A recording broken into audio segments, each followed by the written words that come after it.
The Falcons have a few stars like Deion Sanders and quarterback Chris Miller connecting with Sean Collins, but it has mainly been a season of fumbles, which leads to the question, will head coach Marion Campbell go up in flames?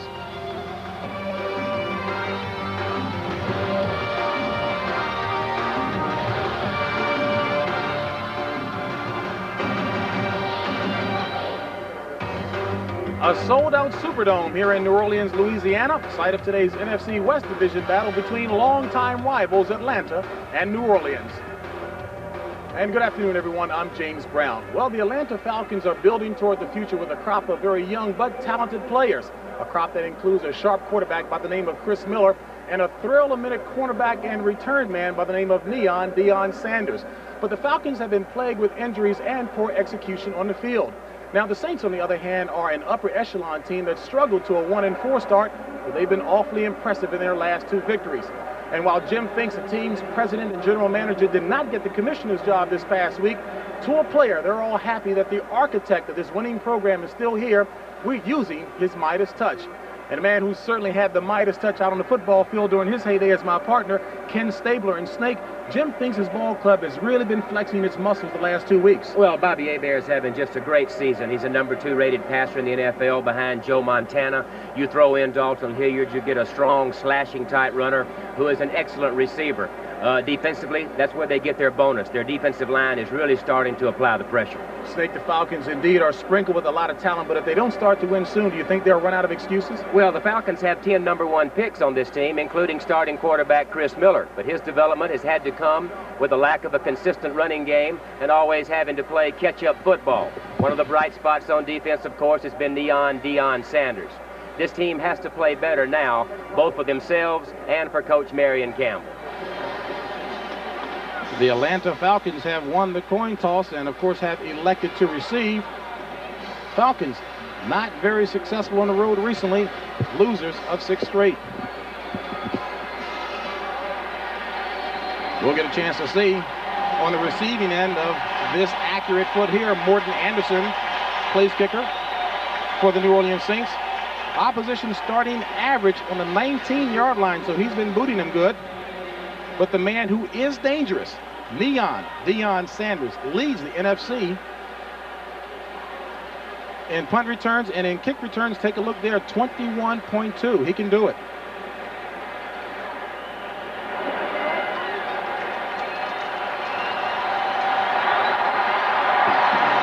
And we're underway here at the Dome, and Anderson boots this one. Sanders out of his own end zone and met at the 14 by Bobby Morse.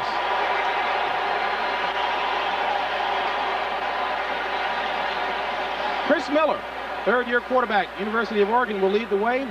Mr. Accurate, 72 straight passes without an interception, gaining confidence game by game.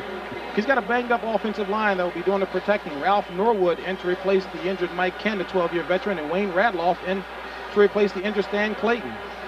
Watch the lineup at center with Jamie Dukes and Jim Wilkes. Backs and receivers, John Settle, Jones, Collins, Dixon, Bailey, and Thomas in on obvious passing situations.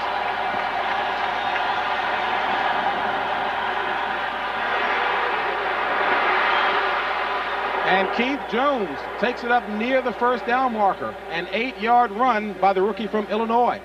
The defense of the Saints, an impressive one. That front 3 having a whale of a year. Frank Warren, Jim Wilkes, and Jumpy Geathers. The Dome Patrol has returned. They are playing extremely well, led by Ricky Jackson and Pat Swilling, the outside linebackers. Secondary may be picked on. Rookie Robert Massey, Toy Cook, Waymer, Atkins, Milton Mack, and Brett Maxey, the nickel and dime defensive backs. 2nd and 2 for the Falcons. Settle. And it looks that he may have the necessary yardage for the 1st down. So, Snake, while the Falcons have been passing more in the recent past, that is, in fact, they should be going to the ground game more often today. Well, it looks that way, you know. I think one of the things to really help Chris Miller in his development and get their team settled down is to get some type of running game established to take some pressure off of him. So far this year, they've had problems with that.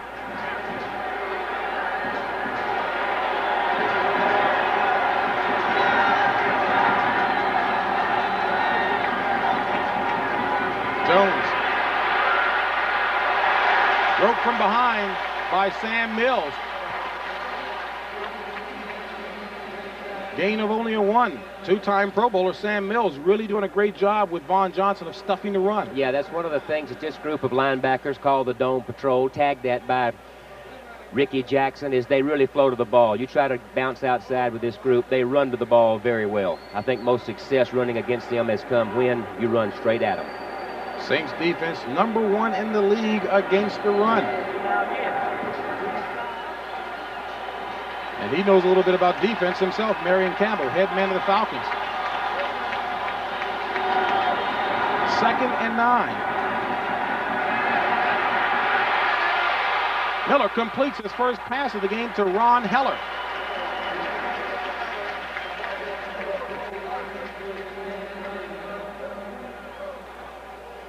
Well, you're going to see Heller right there. You're going to see him at the right tight end lined up in a strong right formation. Miller gives a look downfield first. He's going to look at the wide receivers outside, feels the pressure, and then dumps the ball off smartly underneath the tight end. 5-yard pass play from Miller to Heller.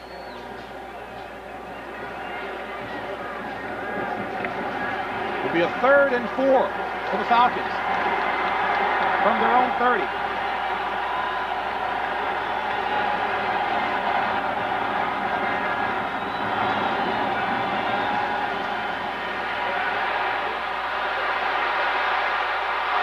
Off the fingertips of Stacey Bailey. Pass was perfectly placed by Miller. Well, it's hard to tell if maybe he got a finger on it or a hand on it, but it looks like he has to come up with that. That ball was pretty well thrown. Let's take a look and see if we get a tip on it, see if Massey gets a hand on it. No, the ball just ricochets off of his hands. He's got to come up with that one. The most experienced receiver in the receiving corps for the Falcons. Scott Fulhaig in to do the punting for the Falcons.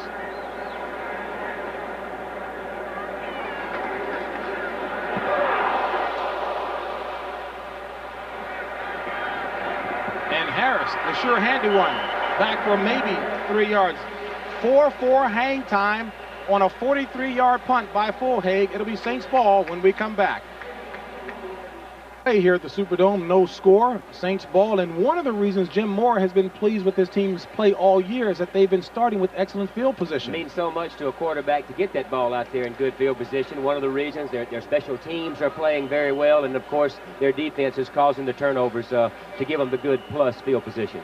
And I'm sure as an ex-QB, you love to have a full package of options.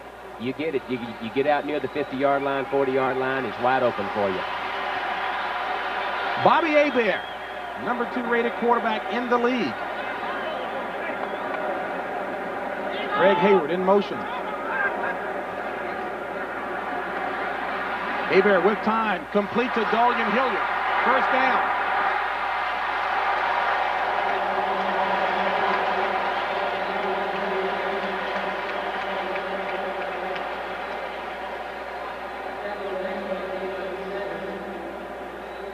Offensive line has allowed only 6 sacks this year. Dombrowski, Edelman, Hilgenberg in at center in place of Steve Court for the second game. Trapello, Brock, and Brenner. Backs and receivers, Dalton Hilliard, NFC Player of the Week last week. Hayward, Martin, Hill, Floyd Turner, and Brett Perryman in on obvious passing situations. And Jim Moore thoroughly pleased with the job that his quarterback Bobby Hebert has been doing all season long. 1st and 10.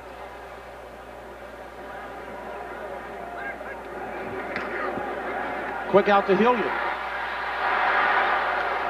7-yard run by Dalton Hilliard, tackled by Evan Cooper. Falcons defense will have a task before today. Mike Gann, Tony Casillas, and Ben Thomas, the journeyman. Young linebacking core overall, Andre Bruce, John Rady, a veteran, Jesse Tuggle, and Tim Green, perhaps the new leader. Back there at linebacker. Charles Demery in to replace the injured Scott Case. Deion Sanders moves over to right. Moore, Cooper, Butler, and Shelley. 2nd and 1 for the Saints. Ball at the 43 of Atlanta. Hilliard. Looks like he's a little shy. I think so, JB. You're going to see an awful lot of Dalton Hilliard today. He will do well against this matchup zone that the Atlanta Falcons play. They'll split him out as they did prior to this play. They'll throw the ball to him, they'll screen, dump it off, and then, of course, in their one-back set, as they are in right here, you're going to see him off the corners running like that. Snake, not a big back, but boy, is he effective. Not big up top. Very powerful thighs and legs, and runs extremely tough. No gain on the play, 3rd and short.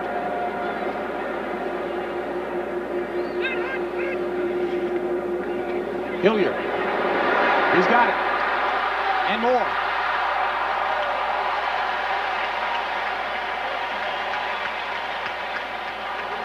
14-yard run by Hilliard.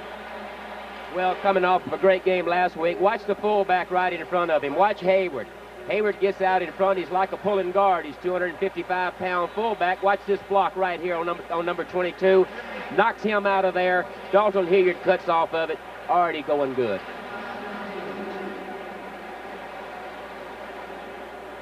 That guy gives you a lot of options. There's a lot of things you can do with him. Like I said, he will do well in this matchup zone that Atlanta plays. He will run, draw, screen, does a lot of things. Exciting player.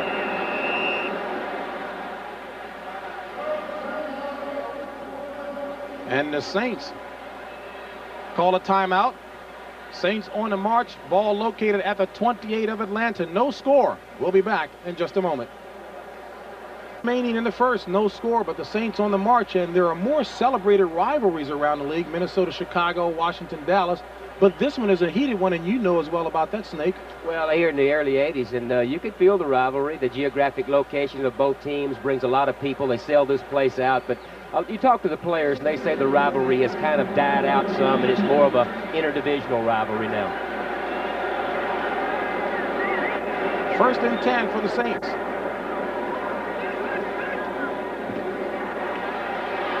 Hebert up top. Incomplete. Intended receiver was Brett Perryman. And I know he feels he should have had that one.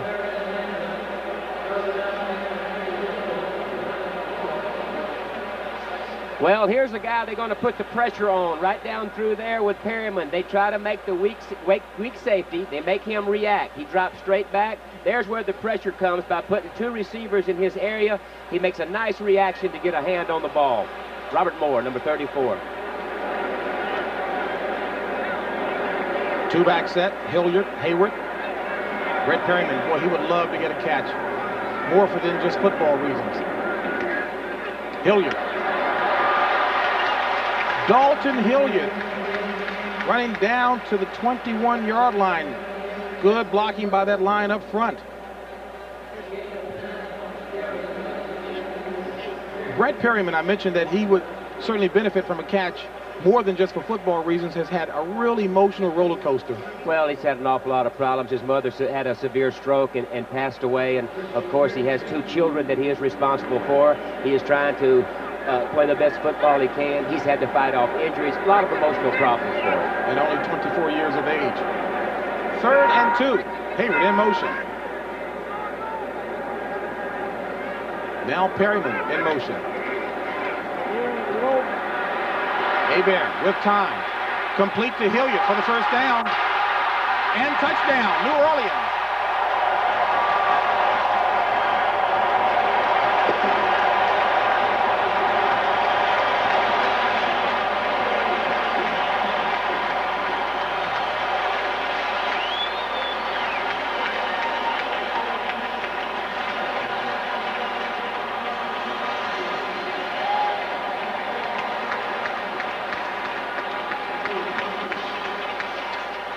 Bobby Hebert to Dalton Hilliard for the first score of the ball game. And Morton Anderson, who's back into his usual excellent kicking groove, will attempt the point after.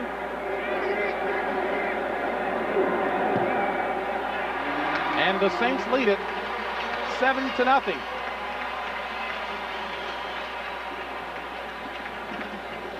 Designed this way, but it shows what can happen when you get 2 guys thinking on the same page. There's Hilliard back there, and he is really not the primary receiver, but you see 2 guys thinking together.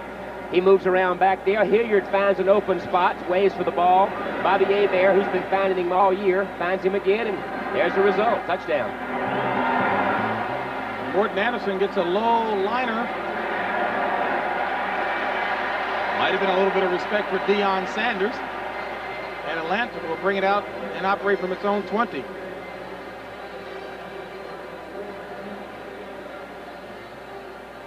You know, because the play wasn't designed that way, you see Bobby Hebert, he says, oh, well, we'll take it anyway. It wasn't designed that way. Look out there, find whoever's open. Heck, I'll take it. 5th time this season that the Saints have scored on the opening drive. Yeah, those two guys right there can do some damage. 1st and 10 for the Falcons from the 20. Miller back to pass. Incomplete. Barely picked off, nearly picked off by Dave Waymer. Intended receiver that time was Sean Collins, the rookie out of Northern Arizona. Well, you got to be careful throwing that slant into that tight coverage. There's David Waymer sitting right in the middle of your picture, number 44, their free safety. And as I said, you got to be careful throwing the ball in there, back up in your own territory, especially against the tight coverage that Toy Cook was giving him. Very dangerous.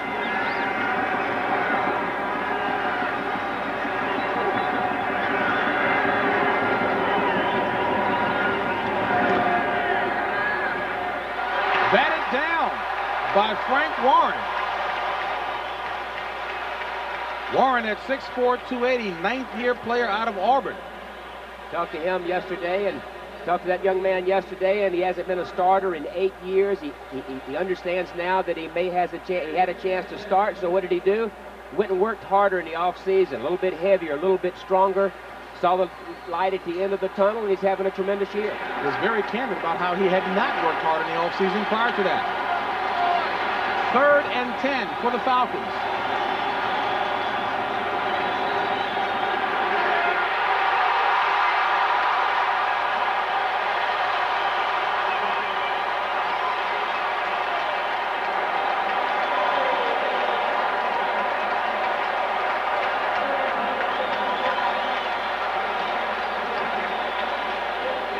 Swilling, who missed all of training camp, came in great physical shape, is now in football shape and is playing like a man possessed. And Forhey gets a low one away, scooped up by Rod Harris.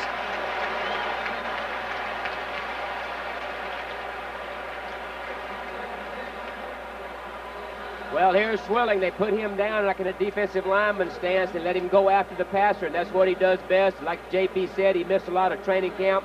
Now starting to catch up with the system and really playing well on the outside along with Ricky Jackson. We talked about the Dome Patrol living up to its name now. The last 2 weeks have seen the Saints sack opposing quarterbacks 11 times after only 7 in the first 5 games, and a lot of that is because of Pat Swilling getting in good shape and the return of Ricky Jackson. No doubt. The inspirational leader of that team has Swilling playing better. Saints, again, excellent field position. The 46 of the Falcons.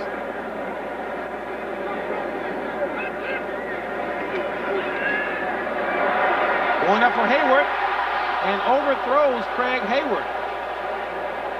And a nice hit applied by Evan Cooper, but you know Cooper feels that one. You bet. You hit 250 pounds that way. That shows the versatility also of a 250-pound guy like Craig Hayward when they send him down the sidelines trying to get him deep. Cooper 5'11", 194, but he threw it around nicely.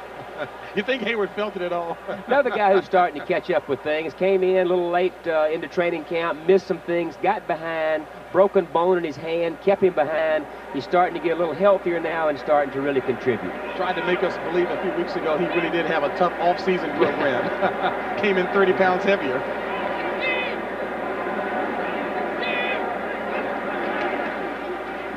Hilliard. Gain of maybe 2. Well, you know, the defense here, this is the way you have to try to play a New Orleans team, is you have to try to make good first down plays, force them into long yardage type situations where you can bring in your nickel people and really try to get the pressure on Bobby Hebert.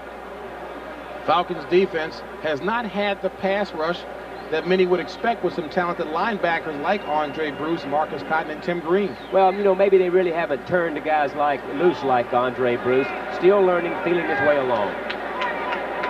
4 wideouts, and on 3rd and 8 for the Saints.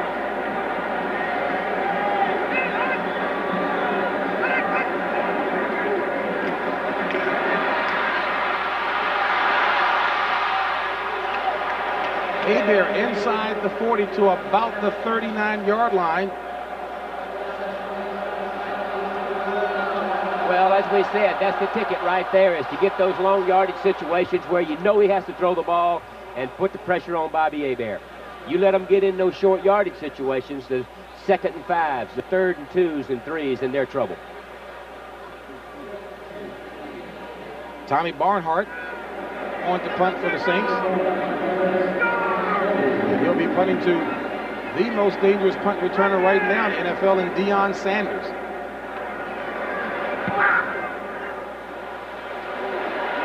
And Sanders has to signal for the fair catch.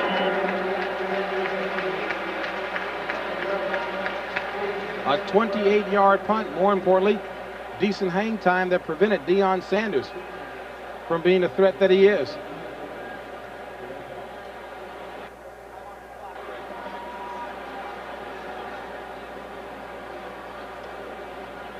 Marion Campbell, in his 2nd tour of duty with the Atlanta Falcons, hoping to turn things around, has yet to be successful wherever he's been. Got some good young players at the skill positions. Chris Miller developing. You get Sean Collins, an exciting receiver, and John Settle in the backfield. They've got some good young talent, but they're a ways away yet.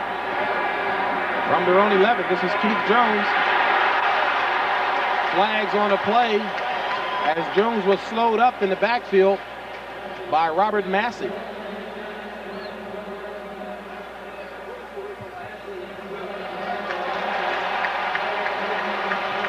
Gordon McCarter signals against the Falcons. Holding, tight end offense. Penalty decline, 2nd down. I'd like to tell you that this telecast is presented by the authority of the National Football League and is intended for the private use of our audience. Any rebroadcast or other use of this telecast is without the expressed written consent of the New Orleans Saints. And the National Football League is prohibited. Sounds authoritative to me. That's that.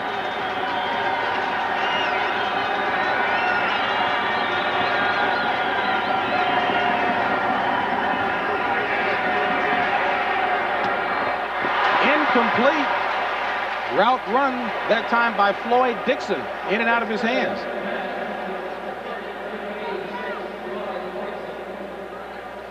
Well, you can't throw it any better than this. He puts the ball right on the money, and it all starts with pass protection. He gets the motion going across to try to get a pre-read on the defense. He's got his man-to-man out here, Floyd Dixon on Toy Cook. Throws it right on the numbers. We got to have that catch. And one of the knocks against Dixon, coaching staff, Marion Campbell, says he needs to see the ball into his hands more. Evident that play. 6 defensive backs in for the Saints. Milton Mack and Brent Maxey. For a play. Goes nowhere. Flag on a play.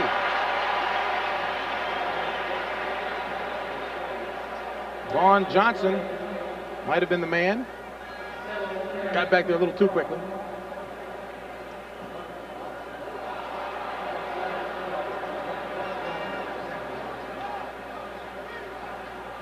Number 56 defense lined up in the neutral zone. 5 yards, still 3rd down. Pat Swilling a little too anxious to get back there. Pat Swilling trying to get as much of a jump as he can right there. They move him around, put him on different people to try to get the pass rush matchup that they want. 3rd and 5. Falcons from their own 16. And Miller had the pass tipped from behind. Looked like Ricky Jackson got a hand on that. Well, they bring them from everywhere. You get Ricky Jackson coming after you, Pat Swilling coming after you, and where they're making their mistake is they're getting in these long yardage situations, and it allows guys like a Ricky Jackson coming from the right-hand part of your screen. There comes Pat Swilling, 56, from the left part. Those guys get around you, you're in trouble. Just got to stay out of long yardage. Ricky Jackson leads by example and with the mouth. Scott Fulhay into punt for Atlanta. Rod Harris back deep for the Saints. And gets a Butte away as he pushes Harris over to the sidelines.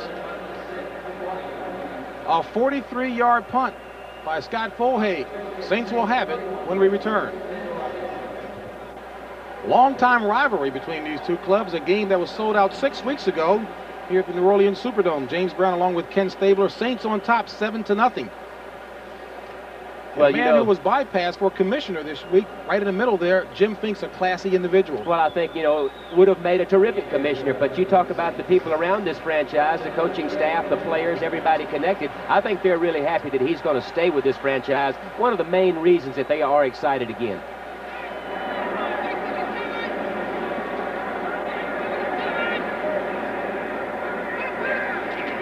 On first down, this is Dalton Hilliard looking for some room.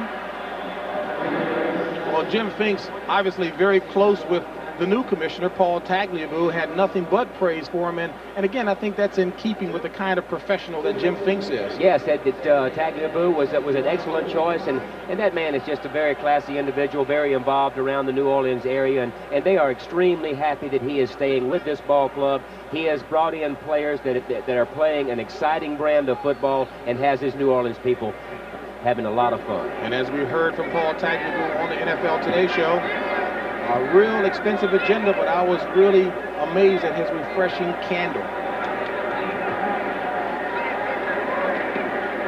On 2nd and 8, Hebert intercepted.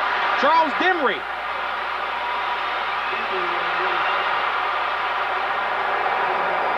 And Demry takes it back to the Saints' 26-yard line, wrapped up by Dalton Hilliard. So Demry, starting in place of the injured Scott Case, comes up with an interception. Well, Bobby Hebert hasn't done that very often this year, but what happens is watch him wait just a little bit too long. He's going to step up in the pocket right here, takes a little bit too long, the ball hangs, and then Demry makes his break in front of Eric Martin. He picks up Jesse Tuggle as a lead blocker in front of him, gives him a big play and maybe some momentum. And then, of course, once you throw that interception, you got to get on defense. You got to be able to tackle people. Bobby Hebert making a run at him.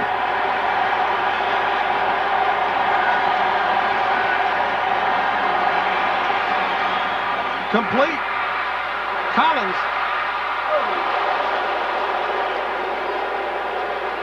And Sean Collins, the rookie out of Northern Arizona, showing his youthful exuberance, a very confident young man. You bet. We talked to him yesterday, and he did have an awful lot of confidence. This is just going to be a short, quick out to the right. Guy's playing off and playing loose. He takes it, and then here he breaks the tackle. This guy's about 6'2", about 205, 210 pounds, extremely tough. Leading all NFL rookies in receiving. That was his 28th catch. First down. First and goal. Ball on the 5. Going for Collins. Overthrown. Robert Massey, rookie out of North Carolina Central, on the coverage. You know, we asked Collins, and I guess his response was much like any rookie. We asked him what was the difference playing at this level from college. Well, it's the same thing that almost every young player says when he comes in, whether he be a lineman or receiver, back, whatever, that the game is much faster than they expected. Everybody is a tremendous athlete. Defensive backs are faster. The game in general is faster to them. I like his confidence.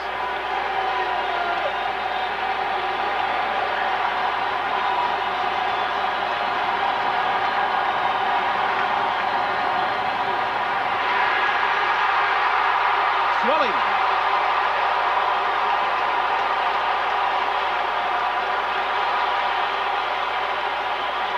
We'll await the signal to see if the ball was still alive as Pat Swilling got back.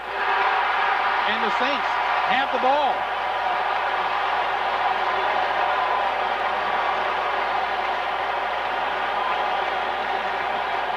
Mills recovered the ball that was knocked loose by Pat Swilling, the Dome Patrol. Well, watch this Dome Patrol group come after him. It's the down linemen. They're getting a lot of pressure from those guys. That great pass rush from the outside. There's Swilling knocking the ball loose. Frank Warren around the ball all the time. This group is really playing well on defense, applying a tremendous amount of pressure to the quarterback. Pat Swilling worked hard in the offseason with a number of players in Atlanta to stay in shape while he was holding out. And Sam Mills, the quiet one, but leads by example. 2 Pro Bowls. That Dome Patrol is a good set of linebackers. They do a lot of different things with them. They've got those inside guys that drop into the zone areas when they want to apply pressure. They bring that guy right there, Pat Swilling, and of course Ricky Jackson. Well, while Pat Swilling is celebrating on the sidelines, that play is being reviewed up in the booth. Chuck Eberling, the replay official on site here. I talked about the off-season conditioning program that Pat Swilling was involved in. A number of NFL players are really getting into a track regimen, Snake. A lot of sprint work and distance work. Yeah, and the game has become such a year-round situation that you can't afford not to. First and 10. Play stands.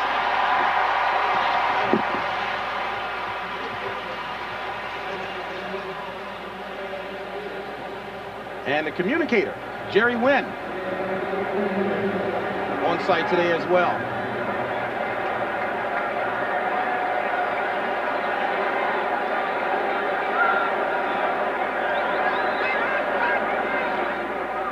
Hilliard.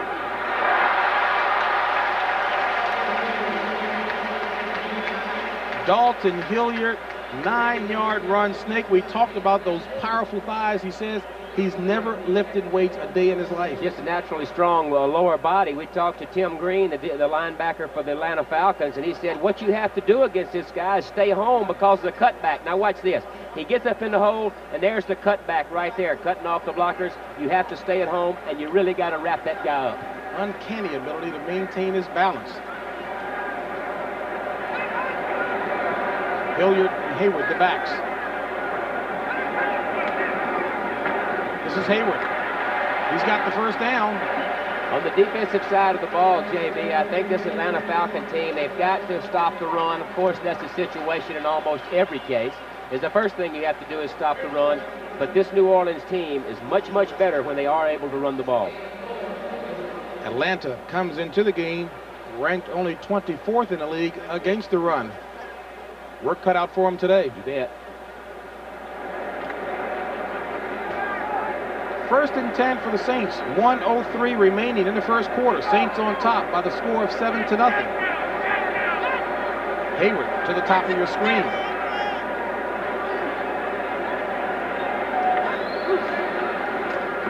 Hilliard across the 35 to about the 36-yard line. Called it a 5-yard gain by Dalton Hilliard. Stopped by Tony Casillas. And Casillas has been having a good season. He really just needs some help along that defensive line. No doubt about it. He's leading their team in tackles, one of the better nose guards in the league. But that is a good first down play by the Saints. There you see Casillas holding up the middle of that line. They really haven't had the pass pressure that they would like out of this team. And as you said, maybe some help on the outside would also help him a lot. 2nd and 5 as the clock winds down toward the end of the first quarter. Hayward in motion. And the flag on the play, probably a motion penalty against the Saints with 2 seconds remaining. False start, 72, offense. And that's Jim Dombrowski. Well, you get a good first down play. They get 5 yards on first down. 72, 5 yards, still second down. Create a short yardage on second down, then they get the penalty. That's the thing you have to avoid, is getting in the long yardage situations where you know you have to throw the ball, and as a result, they get the pressure. All right, so the Saints will get a chance to come up with some play they think may work in long yardage situations. That's the end of the first quarter. Saints on top by a touchdown.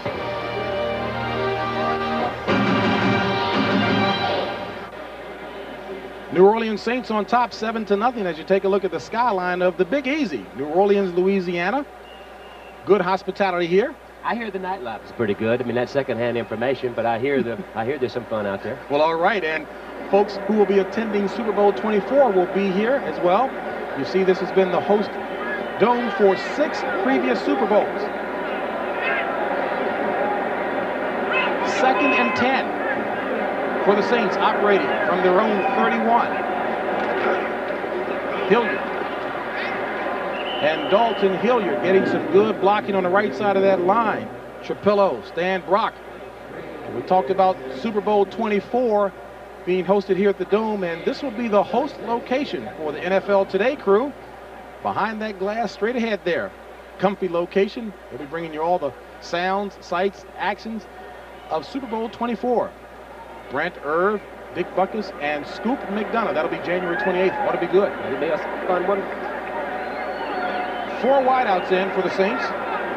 Perryman and Floyd Turner, the addition of 2 wide receivers.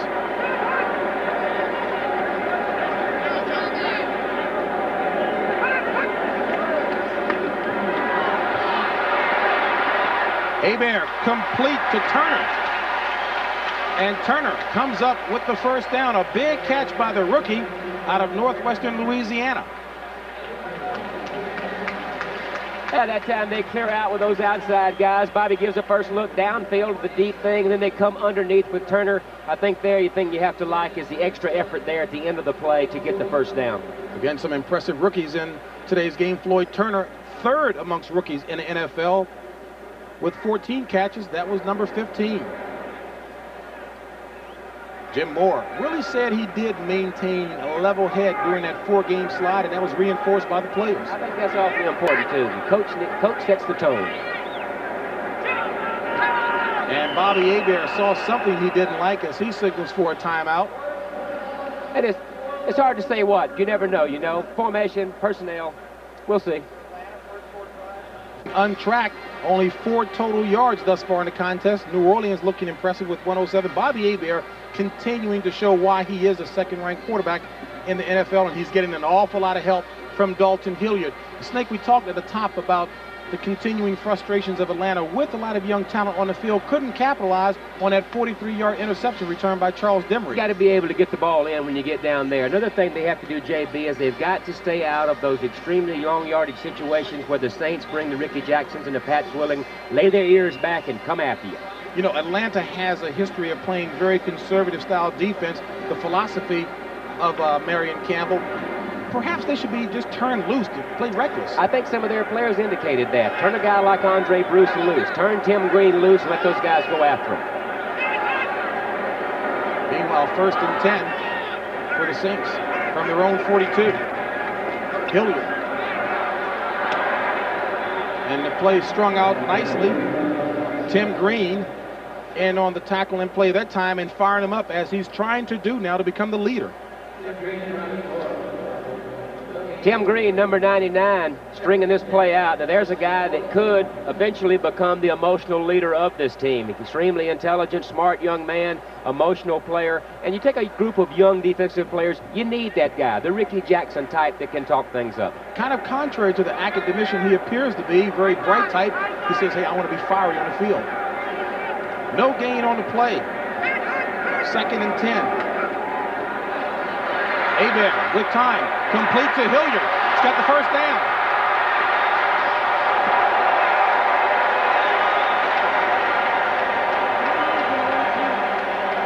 Deion Sanders knocks him out of bounds.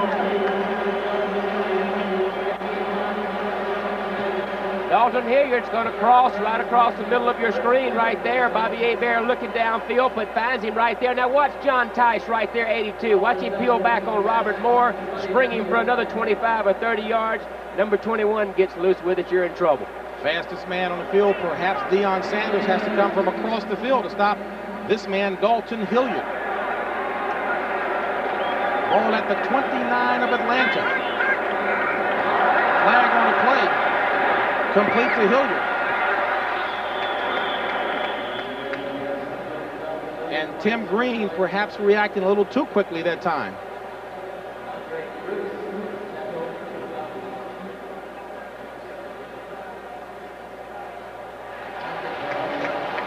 Not sure whether that was Green or Bruce that came across.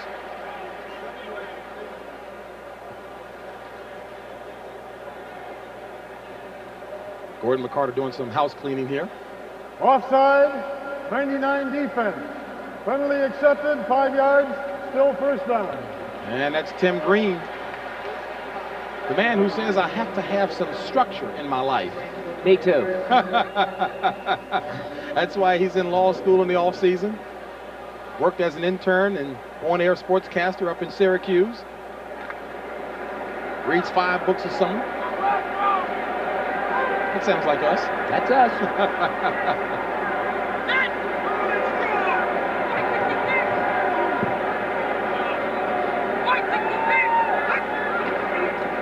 Hilliard on first down, but the play is stopped. Flag on the left side of the field, bottom of your screen.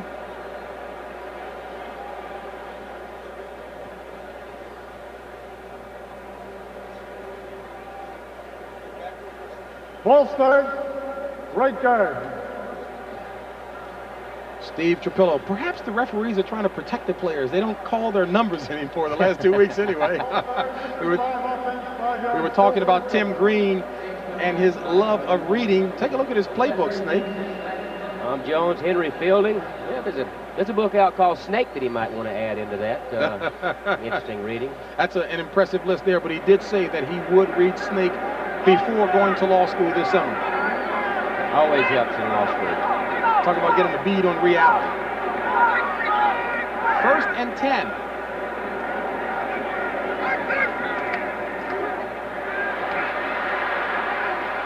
Hebert to Hilliard. Flag on a play.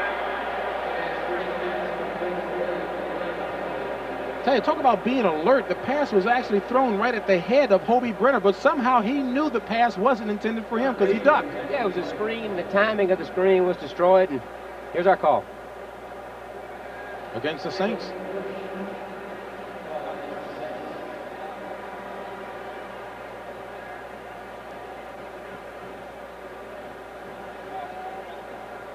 Illegal block in the back, number 63, offense. 10 yards, still first down. Brad Edelman, who's suffering with some lower back problems. Well, the timing of the play was not very good, you know. They put a lot of pressure on Hebert. He wasn't quite ready to throw the ball by the time they got there. The linemen have to get out in front. That was not set up very well. Not a very good-looking play. Coming off of last week's poor performance against Phoenix, one thing Marion Campbell wants to see in his entire team, but certainly his defense, is a lot more emotion out there, a lot more enthusiasm. More enthusiasm. Get after him. It's a good group of players, young players, and you got to get them fired up.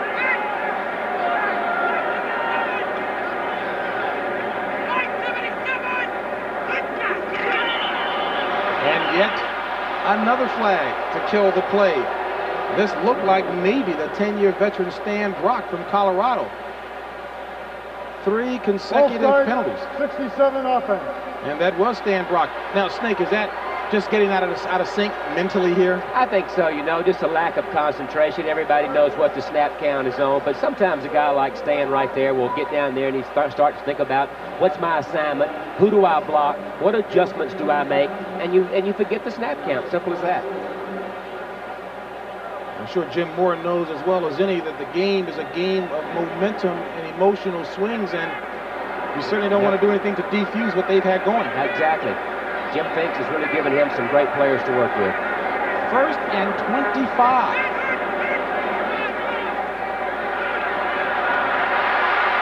Hebert complete to Hilliard. Wrapped up quickly by Jesse Tuggle. Only 3 yards gained on the play.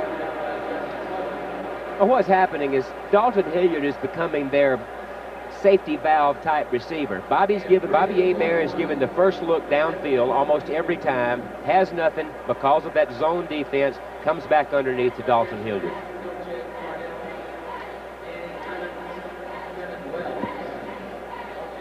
And Jesse Tuggle, who made the tackle, was a free agent who was discovered actually at a dinner.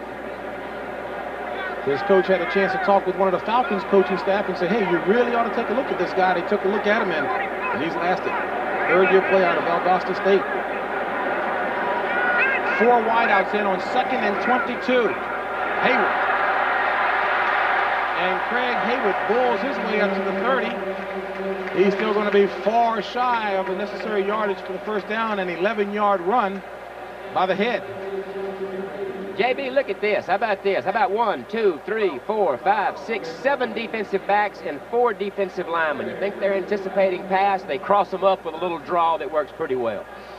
We asked Marion Campbell, what does he call that? He talked about George Allen. He want to know, what do you call that package where you bring in all those people? He said George Allen used up all the glamorous names for that. He just calls it my nickel package.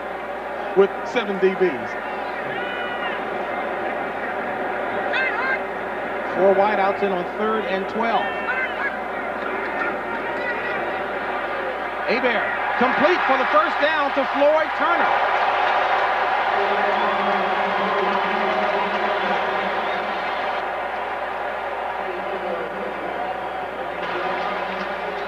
So Bobby Hebert overcomes the 3 consecutive penalties. Again, JB, it's that 7 defensive back look. The guy they take is that one-on-one coverage on the outside out there. Guys playing off 5-6 yards, playing soft. Just take that. Bobby Hebert reads it real well, throws the ball on the money, and they've got something there in business. And Floyd Turner caught that one on the 9th-year veteran, Bobby Butler. Hilliard. Nowhere to run, nowhere to hide. Jesse Tuggle leading the way along with Tim Green and stuffing out the run. Counter tray action, as Washington made famous with Riggins, and everybody has it in their playbook. You pull the guards and try to lead up through the hole with the back behind them. Loss of 2 on the play, 8:26 remaining in the first half. Saints on top, 7-0. Next Saturday, CBS Sports presents 2 unbeaten teams in exciting college football. Take a look at the score from yesterday. Notre Dame walloped Pittsburgh. Florida loses, make that Miami loses for the first time. Colorado and Nebraska continue to roll, setting up a big matchup next week. Nebraska and Colorado, right here on CBS. Hilliard diving down near the 16, a gain of 3. Will bring up a 3rd and 9 play. Mike Gann, the 5th-year left in out of Notre Dame, helped to smother that play. Well, they've gotten themselves into a long yardage situation here now, and they'll bring in their group of wide receivers, their package that they will get against all of those defensive backs for the Falcons. That's a good way of describing it. All of those defensive backs. They got more 20 numbers than 13A.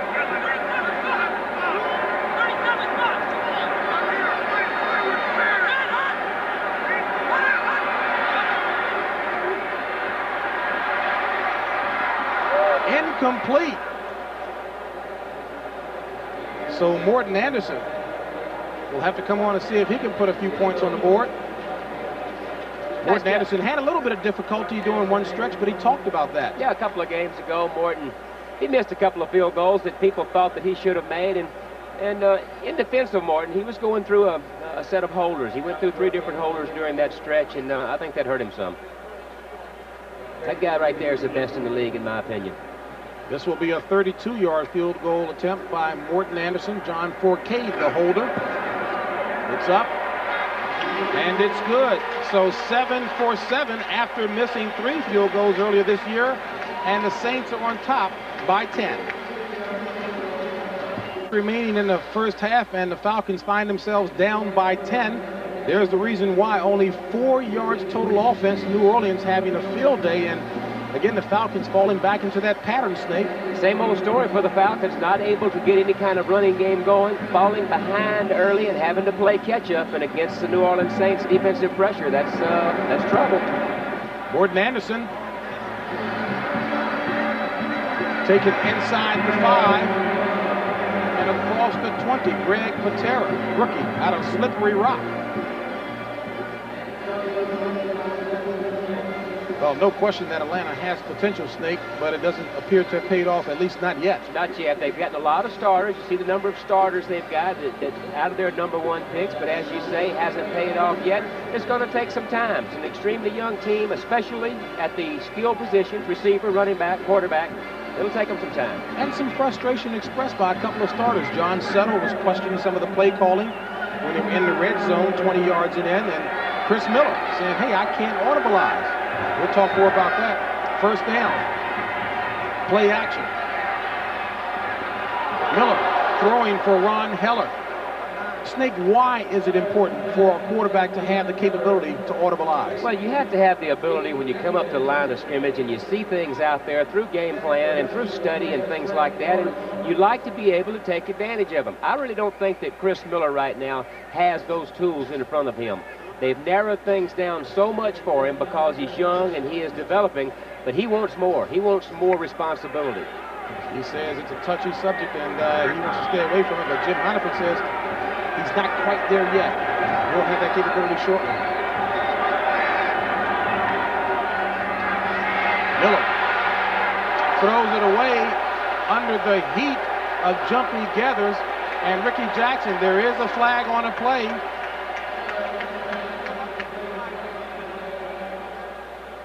Maybe intentional grounding.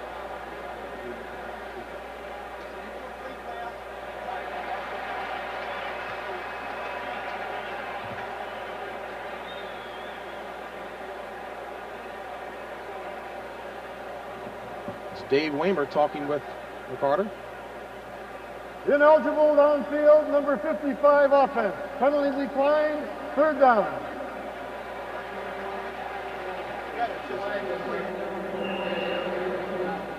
Well, there's Rod Dowhauer, offensive coordinator, and head coach Marion Campbell, and they've really cut things down an awful lot for Chris Miller. They give him only the leeway to have some check-with-me type things, and he really doesn't have all the tools that a quarterback has to have. On 3rd and 10. 3 wideouts then for the Falcons.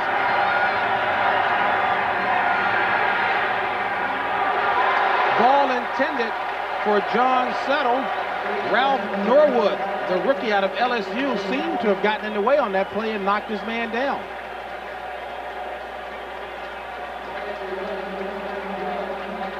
Buffalo leading Miami 14-3, but the note there, Dan Marino, for the first time in 19 games, has been sacked.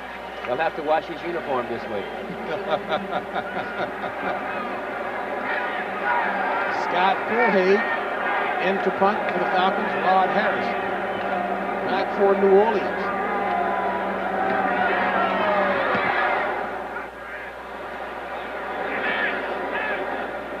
And Fulhage with not a very good punt. Only 38 yards. Saints will take over with 6:30 when we come back. 69,000 strong here at the Superdome in New Orleans, Louisiana. James Brown along with Ken Stabler, and it's been all New Orleans moving the ball up and down the field. But 8,000 fans strong from Atlanta, still remembering the bad blood between these two organizations. And Snake, you played in a lot of those bad blood games. Now, there has been some. I think it all started maybe 1973 when the Saints spanked them real good, 62-7, something like that. Got it kindled. Players may have forgotten, but the fans haven't. Hilliard trying to jitterbug his way straight ahead. Gain of 3 on the play. You know, one thing I think that shows that the Saints are going to try to run the ball more because, of course, the Falcons have had trouble stopping the run, but it's their first down calls. They're not throwing the ball as much on first down as they have in the past, which shows that we're going to try to get something established on the ground early. Snake, may be a perception, but Jim Morris seems to have opened up the offense just a tad bit more for Hebert. I think he's given him a lot of tools to work with, a lot of options to use, a lot of different ways to use Hilliard. 2nd and 7. Hebert complete to Paul Frazier. The one thing that keeps Bobby Hebert out of trouble, keeps their offense out of trouble, is they always have someone to dump the ball off to, as they did there to Paul Frazier. He's going to give it to Look. Bobby Hebert is going to give it to Look downfield and then dump the ball off when things start to happen. See, he's got his teeth in, Snake. I think those are the temporaries. He got 3 teeth knocked out against the Tampa Bay game that we covered, and I think that's real smart to keep those temporaries in until maybe the season's over. A gain of only 1 on the play brings up a 3rd and 6 situation.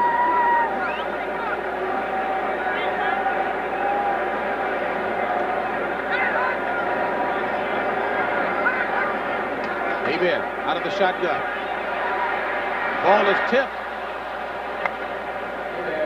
And Craig Hayward showed good reaction but couldn't get to it. So 3 and out for the Saints. Trying to run everybody off with the wide guys. You see right here in the middle of your screen, number 34. They're trying to get the ball to Craig Hayward. Steps up in the pocket. Number 67 gets a hand on that. It looks like that's going to be Malcolm Taylor, number 67, getting the pressure. Prime time. Showtime. Deion Sanders. Barnhart.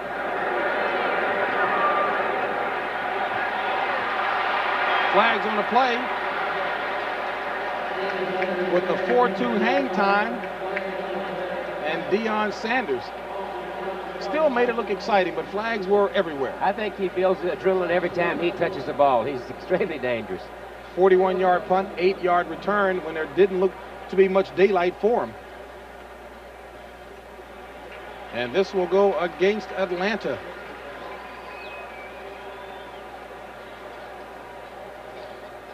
Take a look at Marcus Cotton and Deion Sanders. Illegal block in the back, number 37 receiving team during the return. That's half the distance penalty, 1st and 10. Albert Shelley. So Atlanta will be starting with not great field position against State. Well, you have to be extremely careful back in here. Got a 10 to nothing behind, and you don't want the walls to come caving down with a turnover here backed up. You just have to be very, very conservative. And they show that by coming out with 2 tight ends.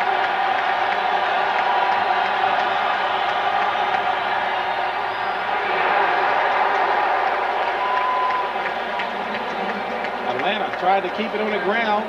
No gain on the play. As Gene Lang from LSU. I tell you, you run away from Pat Swilling. You see Pat Swilling right there. You run away from him. A lot of times you won't block a guy that you're running away from because they'll outrun the play. Not Pat Swilling. He's got such great speed that even on plays away, you better get somebody on him. He'll run it down from the backside as he gets in.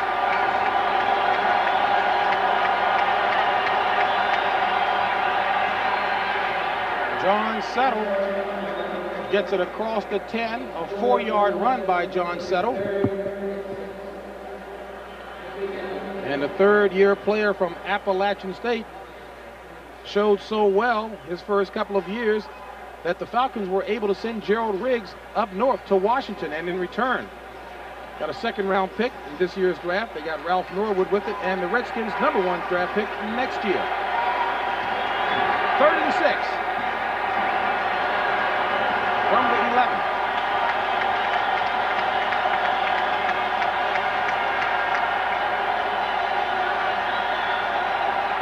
Settle.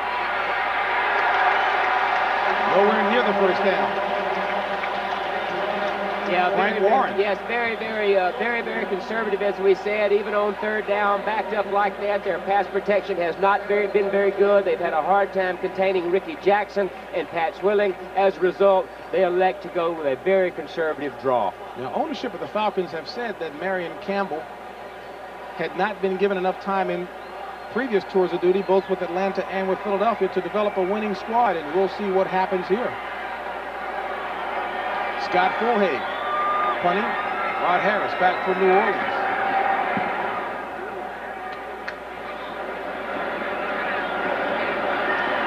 .43 hang time. A flag on a play as Rod Harris returns it to the 35. A 43-yard punt, 22-yard return will await the call from the officials.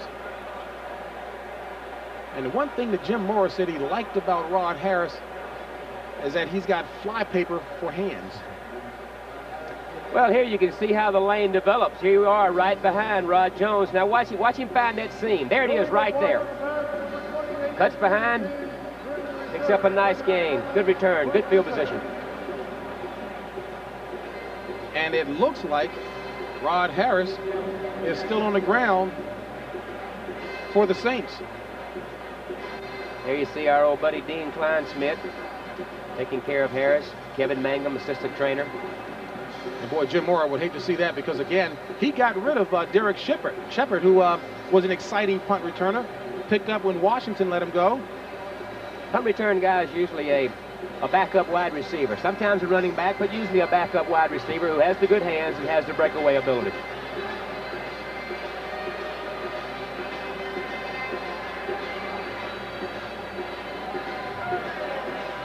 And certainly is good to see him get up under his own power, although they won't let him run off the field. Well, he's looked like got his bill wrong. He's a little woozy.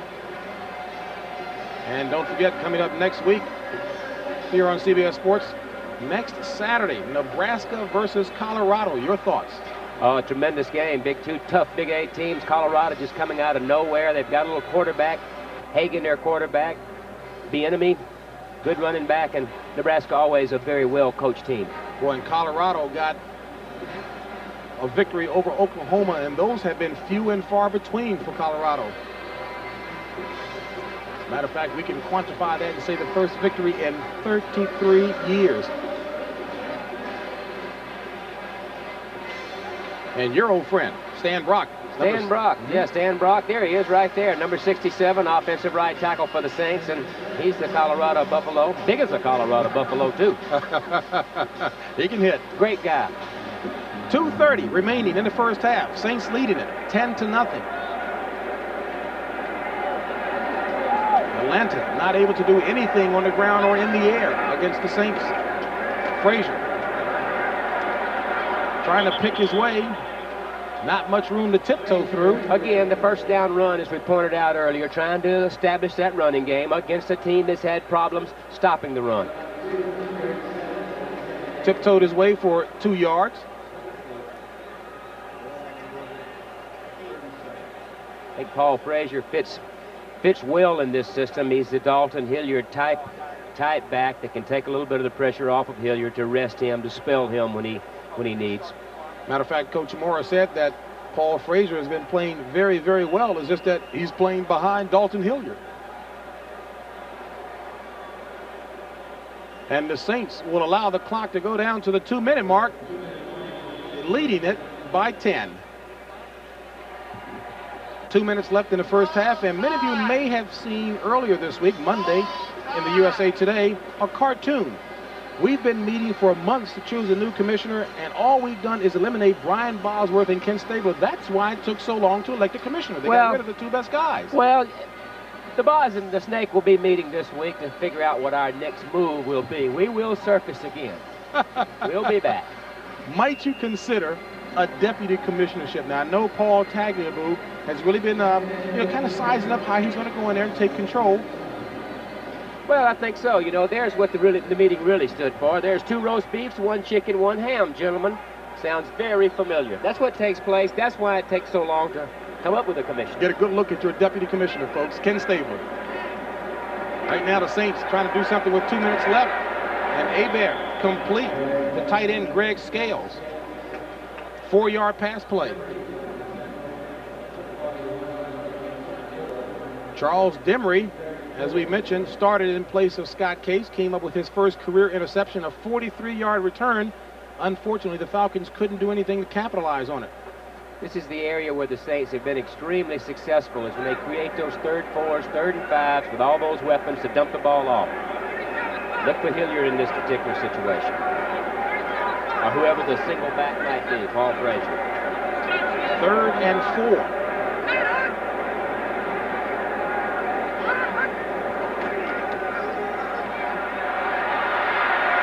Hebert loses the ball.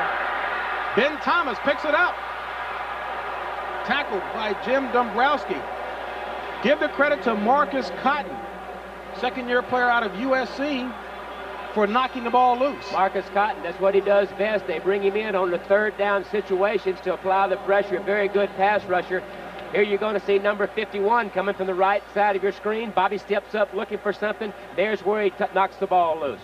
Good pressure by their outside people. And then Thomas making the recovery, got him in good shape. So take a look at Marcus Cotton. Had arthroscopic surgery earlier, and certainly that's slowed his development, but Tim Green certainly has been doing a good job in his stead, and Cotton trying to play good and well enough to get back into the action full time. Don't forget, coming up in just a few moments, the NFL Today back in New York. Brent and Irv will have all the scores and highlights. And Dick Butkus takes a look at the grounded Jets. And it doesn't look any better for them. They're playing the 49ers, who have some Jets of their own. Jerry Rice, Roger Craig, and those guys are in deep trouble. Atlanta with an opportunity with 1:04 remaining in the first half.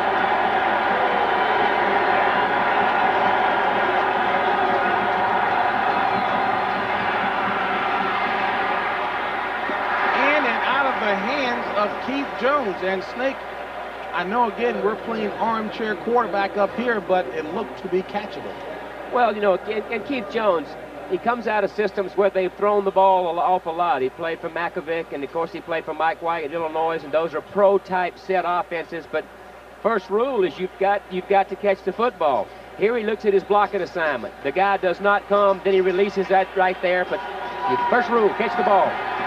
Might have heard the footsteps of Ricky Jackson. They've got to take advantage of these situations when they get down in the plus territory. They've got to come away with points. Incomplete, thrown in the direction of Sean Collins.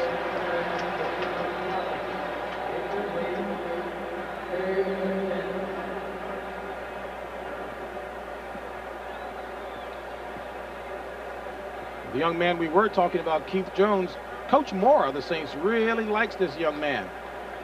Fits well in this offense. They move him around an awful lot and throw the ball to him. You see where he ranks with other rookies around the league, and he's playing with a team that can really use his abilities because they're always throwing the ball. Falcons 0 for 5 on third down with 54 seconds remaining in the first half.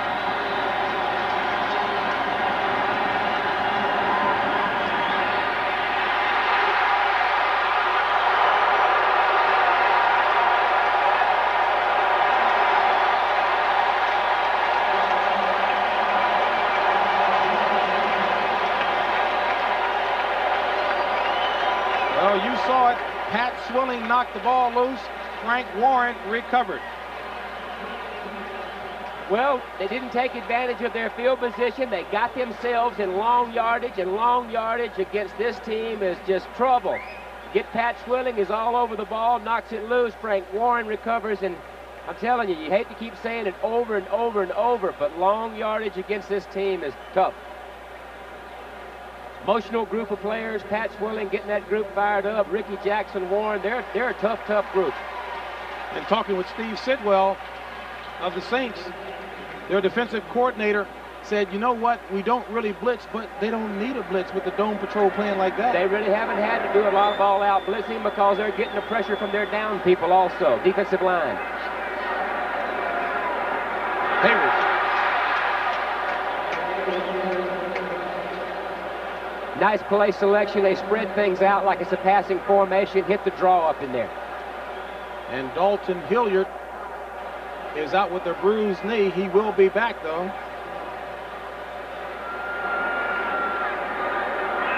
Complete to Hill. And enough for the first down. And New Orleans burns off their last time out of the first half with 21 seconds remaining. There in the suit and glasses, watching his Saints, who have a 10-0 lead. And to a player, Snake, they all said they were happy that at least he's still going to be with the organization because he has the Midas touch, at least most all the players. Well, you talked to David Waymer, their free safety, and he said he would know if he was happy that he was going to be back maybe after contract time. I think David's contract's getting close, and he'll see. That guy right there has really done a wonderful job with his team of getting the Swillings to come in here and getting the Hilliards and Bobby Hebert and people like that, and they're playing good. And Toy Cook, one of the receivers for the Saints on 1st and 10. And Hebert very upset. 30-second clock got him, I think, JB. Offense. 5 yards, still first down. Reason enough to get upset. Yep. With very little time remaining. Well, 20 seconds left. You get a 15, 20-yard gain out of a passing play, and Morton Anderson has a lot of range in his legs, so maybe you're looking at maybe a field goal opportunity. And keep in mind that Morton Anderson longest ever field goal was 63 yards when he was in college, 55 in the pros. So the strategy here, obviously, to get it somewhere in that range. Somewhere within Morton Anderson's range and get out of bounds. If you can't score with the football, the receivers are told, the backs are told, listen, if you get within field goal range, get out of bounds to stop the clock. And Gordon McCarter staying on top of things, adding a second on the clock. Every little second helps. And I'm sure the Saints are saying, very sharp crew out here.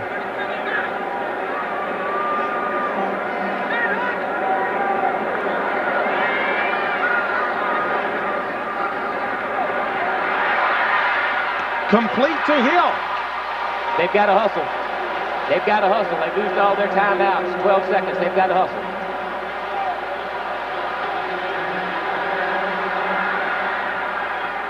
Complete to Get Hill out of again.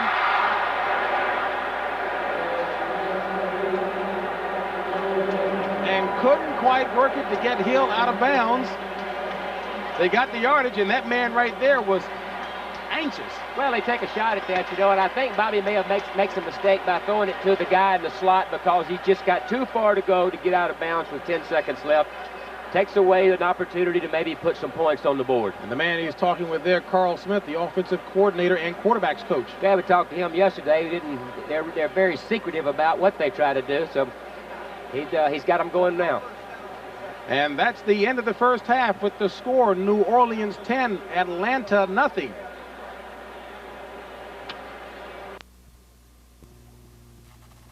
Scoreboard of his counterpart, Chris Miller. Well, Bobby Hebert's been doing it all year long. He's a very high percentage passer, number 2 rated passer in the NFL behind Joe Montana. And, of course, Chris Miller, he's had people all around him all day long, hanging off of both sides. Ricky Jackson, Pat Swilling. They've got to protect him a lot better this half, JB.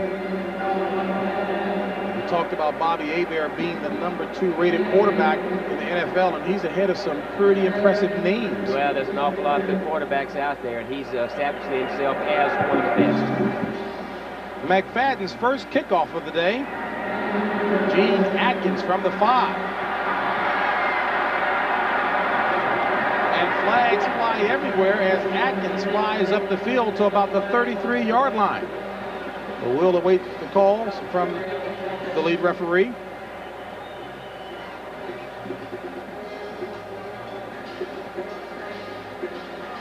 And this will go against the New Orleans Saints. Holding number 83, receiving team during the return. 10 yards from the spot of the foul, 1st and 10. And that's Greg Scales. Snake, again, it looked to me to not be a very enthusiastic Atlanta bunch in the first half. No, you know, you get a team that's 2-5, and they're all trying to grow together, and it's really hard to get emotionally involved and get excited when your season is going the way that theirs has, and hopefully they'll get things turned around.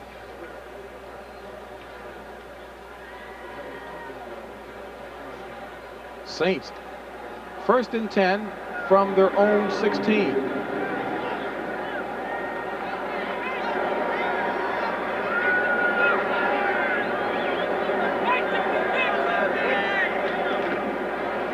Hilliard.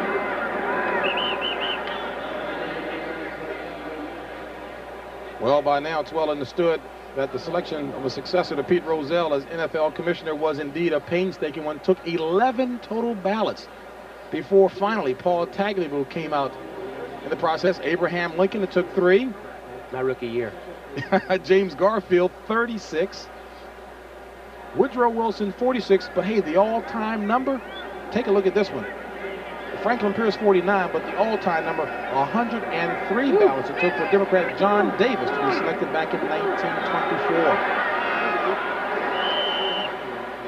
And Hebert finds Hayward for a 3-yard gain on the pass play.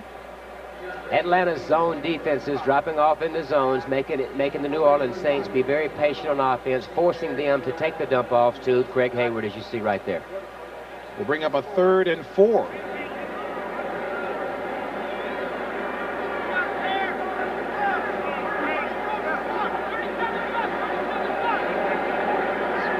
Four wideouts in, 6 DBs. for the Falcons.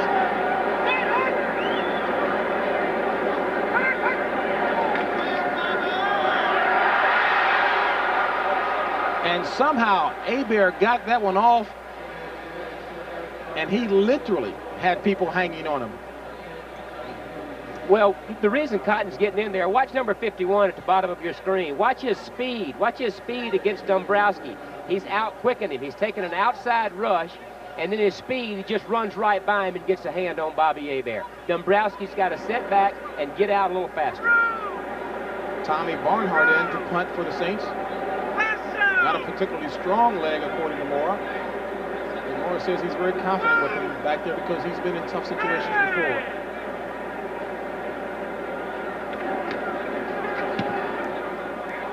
And you get some idea of what Mora was talking about. Again, not a very strong leg.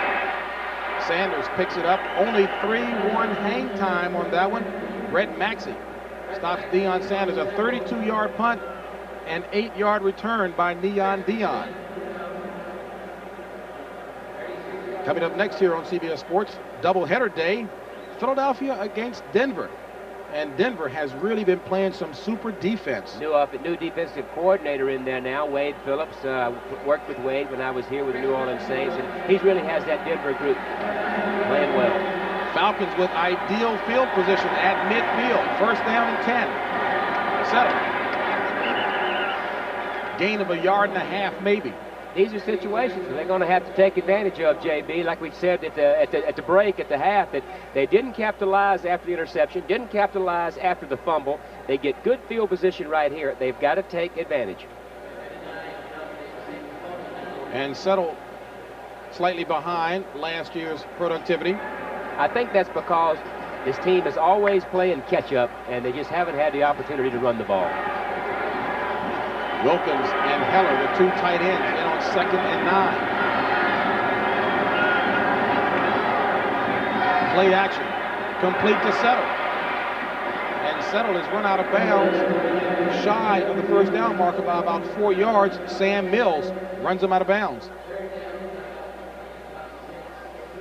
Well, you're going to see Settle is going to come right out here in the flat after a play fake. You're going to see the left guard. Watch the left guard is also going to pull out. Here he comes.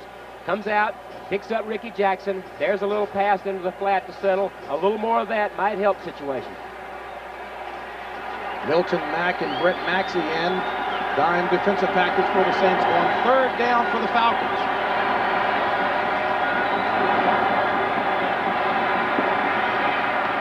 Complete to Settle for the first down.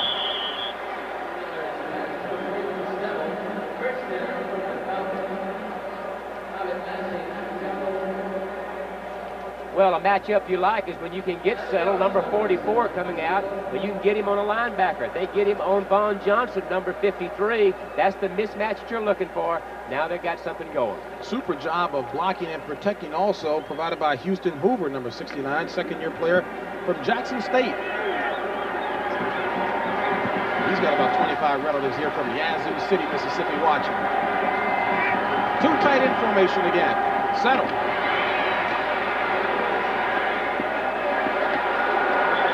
Check that, make that Keith Jones, who was running as powerfully as John Settle. And again, Houston Hoover and Ron Heller doing a great job of blocking. Well, right here, one of the adjustments they've made at the half is to come out with two tight ends. It secures those corners and keeps guys like Ricky Jackson and guys like Pat Swilling from getting that pressure. But you've got to get the blocking up front for your big guys, as they're doing from Hoover. And that replay showed Hoover and Gary Wilkins doing an excellent job on the right side of that line. 2nd and 3.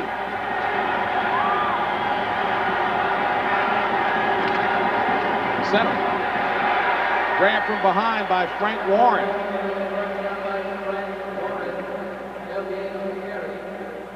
Just underway here in the 3rd quarter. 11:25 remaining. Saints on top 10-0. That's one thing that Frank Warren is doing better this year than he has in the past, and has established himself as a starter. Frank used to always have the reputation as being a big pass rusher, not playing the run as well. He's much stronger and bigger now, playing the run good.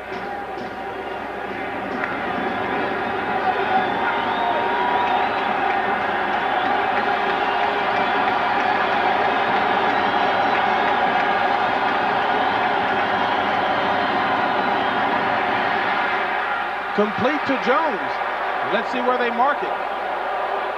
And where they're marking it is enough for the first down. So Chris Miller to Keith Jones for the first down. Very good hands out of the backfield. Keith Jones caught a lot of balls in college, came out of a passing type situation. You're going to see him right to the right of your screen. He's going to get out and be working on number 28. Atkins right there for the first down. They give him his progress for the 1st and 10. Real tight buddy of John Settle. And where John Settle was the quiet one his first year in the league, he's now very talkative, and Keith Jones is the very quiet one. Here's that 2 tight end adjustment they made at the half to secure the corners. Up over the top goes Jones. Inside the 20, a 3-yard leap.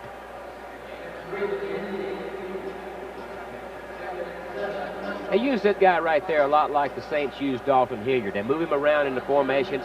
He'll be a 1 back in their passing situations. They'll split him out and try to get him matched up on a strong safety and move him all around. Well, the coaching staff of the Saints said that that trio of running backs of the Falcons potentially is a very dangerous one. More options for the Falcons than they had with Gerald Riggs there. Center.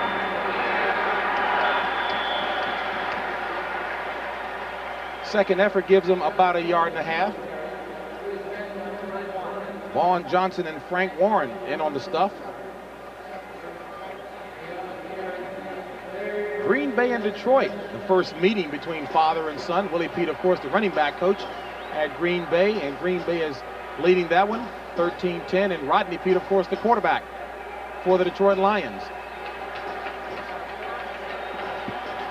3rd and 7 for the Falcons.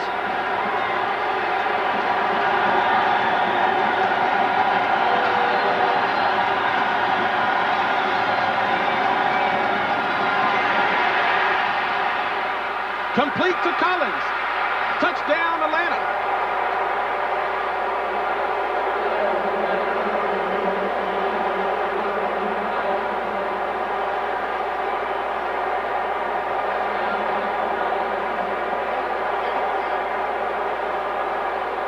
Well, if you're playing defensive back, here's what you see. You're backing up, and here you see the quarterback's going to step up and throws a real strike to Sean Collins. Puts the ball right on the outside where it's supposed to be. He has a step on Toy Cook for the touchdown.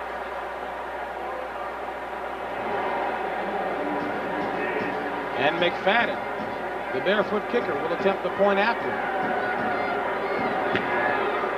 And it's good. And the man that Sean Collins felt that he could do some business on, Toy Cook, is exploited in Atlanta, finally on the scoreboard. They're going to send Sean Collins in motion. He's going to come back and then go to the corner. They see who's covering him. It's going to be number 41, Toy Cook. Gives them the matchup that they want, what they're trying to achieve. There goes Collins in motion. They see 41, Toy Cook, going with him. They know that that's the man he's on, and they like that matchup. He's bigger, stronger. They get the corner route, a good throw, and 6. So Paul McFadden with a high but short kick. Taken by Andre Johnson. It gets up back around the 28-yard line. Sean Collins came into the game leading all rookie wide receivers with 27 receptions for 428 yards, in some good company there. Floyd Turner, of course, with New Orleans. Sean Collins now with 29 catches, 457 yards, and 2 touchdowns, and a real likable guy. Very likable. A lot of confidence. You could tell he was very confident for a rookie. I think you have to like his size. He's like 6'2", 6'3", 208, 210. Good player. Hilliard and Hayward, the backs. Play action. Hebert runs for the first down. Run out of bounds by Mike Gann.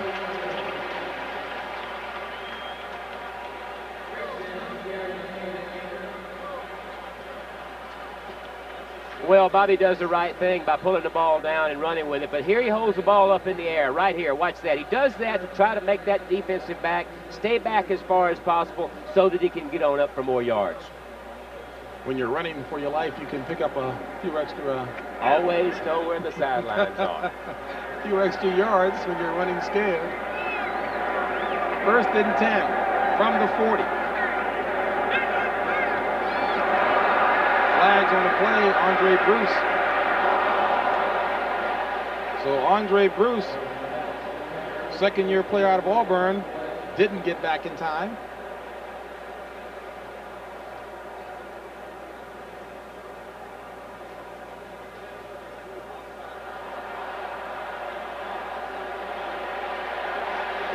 Yeah, he'll get it right. I think this 60, 70,000 people will straighten him out. Offside, number 93 on the defense, 5 yards, still first down.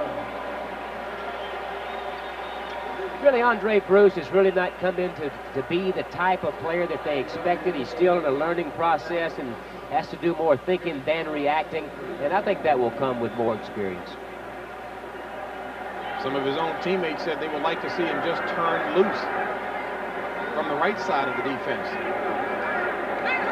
First and 5 for the Saints. Ironhead in motion.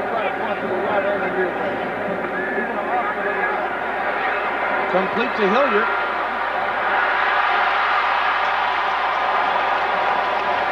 The pictures tell the story. He's fun to watch. Here you're going to see an example of his leg strength. We talked about his build earlier, not big up top, but big thighs and strong legs. And watch this balance and his strength. Takes a lick right there. He knocks him back, keeps his balance, and gets up in there for the first down. 6 catches for 88 yards on the afternoon already. Previous high, 84 yards. He's having a whale of a year. Hilliard again. Snake, he talked about how the offense could help him set up for later in the game for his cutback moves. He helps everybody with the way that he runs. Is what he does is he dips in and dips out, and he sets up blockers for his offensive lineman by making a linebacker react a certain way with a little juke, gives better blocking angles for his offensive lineman. Second and 5. Floyd Turner. Wide right. To Hilliard again. First down.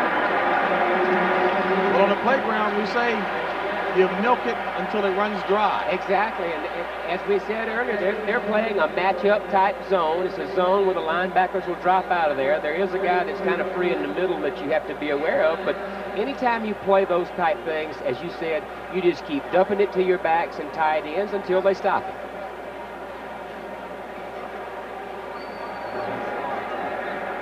The Atlanta defense on the field a long time.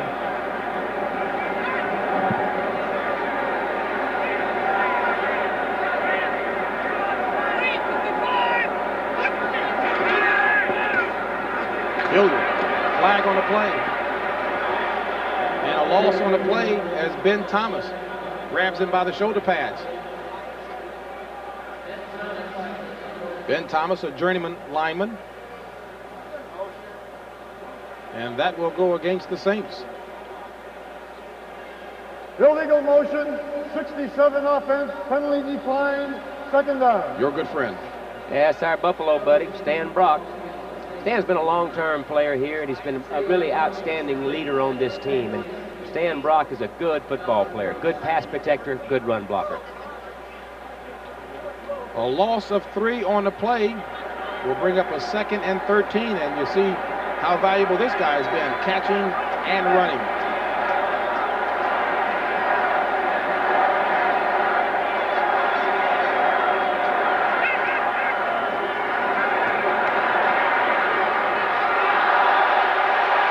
Hebert under pressure, intended receiver was Lonzel Hill.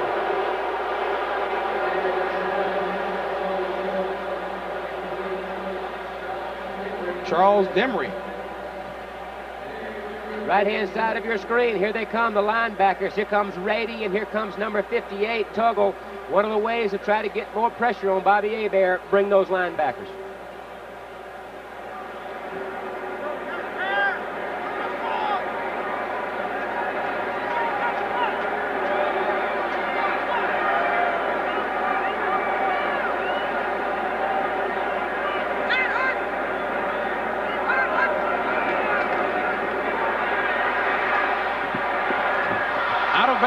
complete, but out of bounds to Brett Perryman.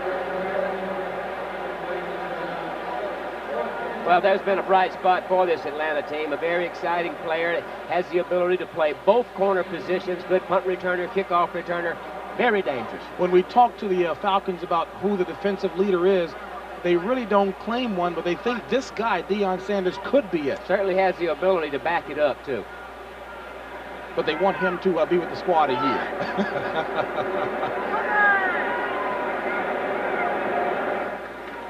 Tommy Barnhart, low snap, high punt. 4-2 hang time on that punt. And the Falcons will be starting with not great field position from their own 11. 6 Super Bowls, soon to be number 7. New Orleans Saints on top 10-7, and the Saints have always done well in the first half this season, either leading or being tied at the half. It's been the second half that's caused some problems. They've had problems in the second half. They've lost leads in the second half, come from behind losses to the Green Bay Packers early in the year. They've got to get it cranked up. And Jim Morris says these Falcons are dangerous.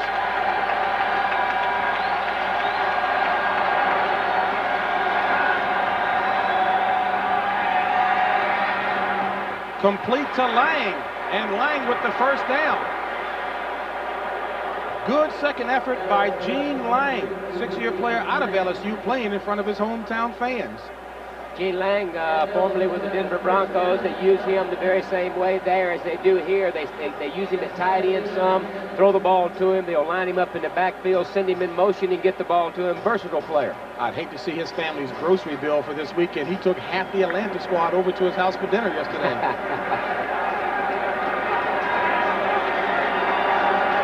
Dixon and Collins.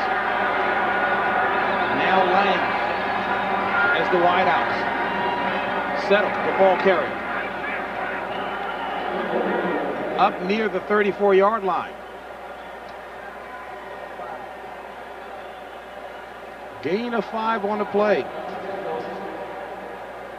And the offensive line doing a job right now. John Settle says he really believes this squad can do the job on the ground if they can ever get to the ground game. And Wayne Radloff, of course, a veteran of 5 years in the league, doing a good job on the left side of the line. Yeah, that group right there, there's been a lot of change. Of course, Bill Frelick came in late. Jamie Dukes at center is new. Wayne Radloff been injured. They've had to shake up that offensive line. As bad as the Falcons played in the first half, they're only down by 3. Miller with all kinds of time. Now loses the ball. And it looks like the Saints recover.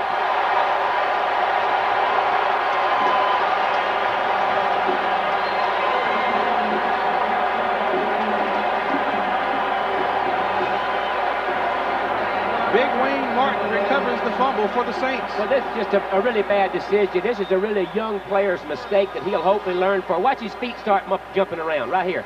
See his feet jumping around. A little indecision in his mind. The best thing right there is throw the ball in the stands and start over. He'll learn from that. looks like one of the Pittsburgh linebackers I played against, Jack Lambert. 3 turnovers, crucial ones, by the Falcons. Saints, excellent field position. Hilliard. 3-yard run. 4:15 remaining in the third quarter. Atlanta trailing by 3 to the New Orleans Saints. Well, they lost the momentum earlier. The Falcons took the ball in for a touchdown. Momentum seemed to swing to the Falcon side of the ball. Then you get a big defensive play, forced the fumble, got them in good shape. These New Orleans Saints have won the last 4 meetings with the Falcons. They're in a battle right now.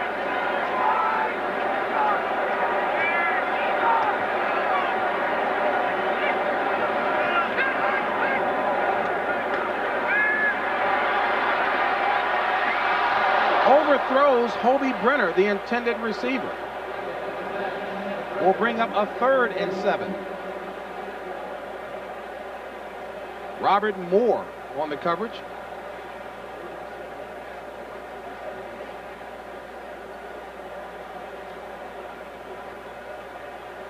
You may wonder what those are on the table there.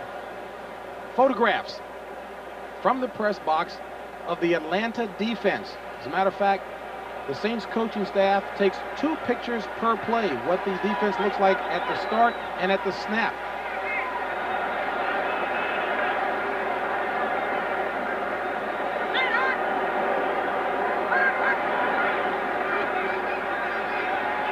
Incomplete,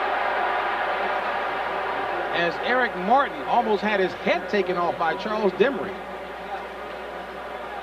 That might be a cause for a little discussion on the part of the wide receiver and the quarterback. Got to keep that ball down around those numbers. Those high passes like that are tipped up, plus receivers don't particularly like it. It exposes those ribs. Looks like that particular time that Bobby had his mind made up. I'm going to throw the ball over the middle. Really didn't take a look at the whole field. You have to see the field. This will be a 44-yarder. And you saw the numbers. Morton Anderson, 2 of 3 from that distance. Make it 3 of 4. Saints expand their lead by 6. 13-7, New Orleans lead. 3:19 remaining in the third quarter. And Morton Anderson, 8 of 8 field goals. So a little bit of difficulty during one stretch, Snake, but just like a golf swing, he's got it back in the groove.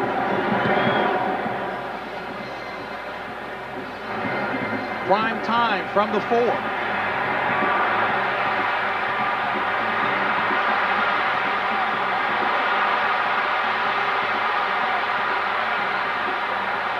And prime time,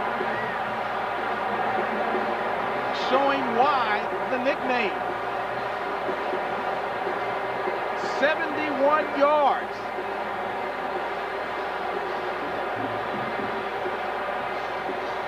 Quiet off the field, but boy, can he back up his talking on the field. You think he knows when the camera's on him? Prime-time player. Anytime he touches it, he's very, very capable, and he shows you why. Watch this stop and go and the great acceleration. Look at the balance right there. Look at the ability to see everybody and find out where those lanes, and then the great speed. And Robert Massey was in full stride when he came within a yard of him.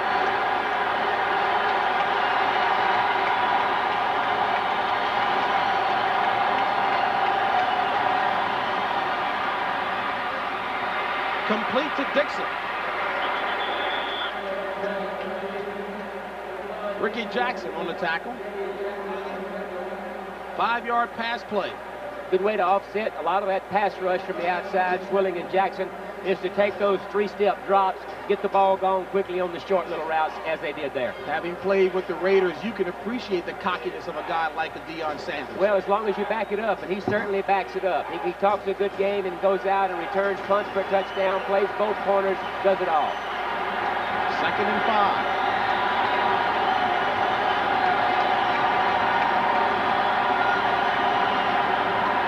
Settle. Flags everywhere. Ball is loose. Play was whistled dead. Seemed to be a little bit of a bad exchange there, Snake. And Chris Miller talked about that being one bit of difficulty working with Jamie Dukes as opposed to longtime center Wayne Radloff. False start, at least 2 members of the offensive line. 5 yards for a second down. There's Jamie Dukes, 6'1", 285. A little different from a taller Wayne Radloff at 6'5", 277. Well, right up the middle, a little slant type play. Looks like the ball is knocked out by number 94. Jim Wilkes gets his left hand on, knocks it out, but the flag is dropped. Boy, Jim Wilkes is really playing the football of his career. 9-year veteran out of San Diego State. And again, as you take a look at Jamie Dukes, kind of a big set of grocery bags back there. Yeah, different bottom to put your hand under. Different centers have different bottoms, and you have to find that little spot up under that where you can bring the ball back.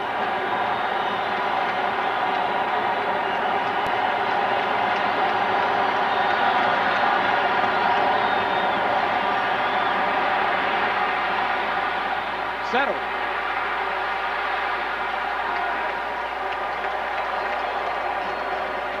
a grand total of 1 yard on the play. Vaughn Johnson all over it. The Saints getting good pressure, and they make Chris Miller just improvise any way he can to try to get the ball out. Flips it out there to Settle, who tries to do what he can with it. That pressure forces you to do a lot of different things. You have to contend with guys like that right there, Vaughn Johnson, Jackson, and Swilling, the Dome Patrol. Vaughn Johnson, nicknamed Meat.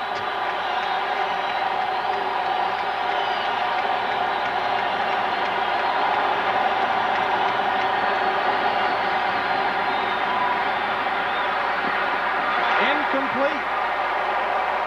Stacey Bailey, the intended receiver.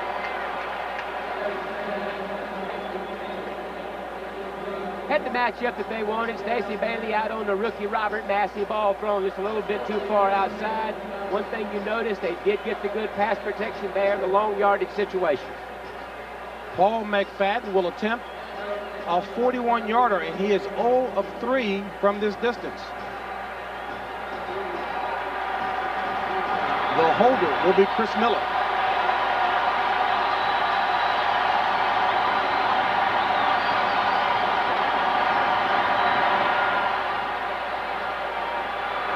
Make it 1 of 4.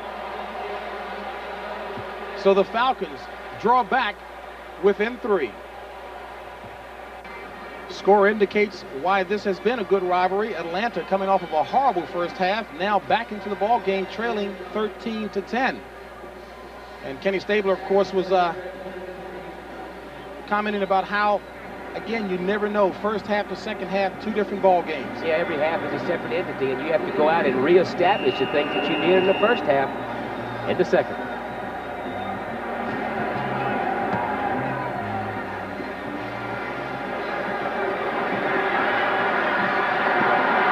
Ball is loose. Atlanta recovers. I don't know. Yep. Nope.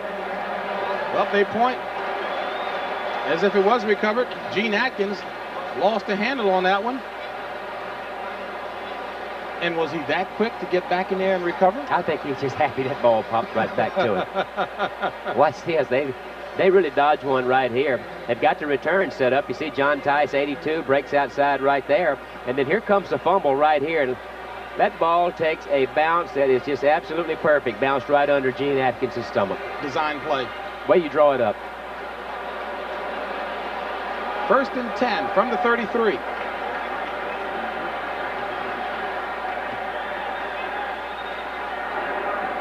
Play action. Hebert loses the ball. Was the play whistle dead? Apparently so.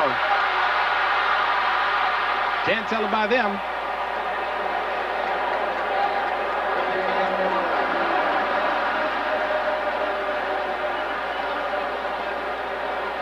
Boy, was Tim Green enthusiastic about that?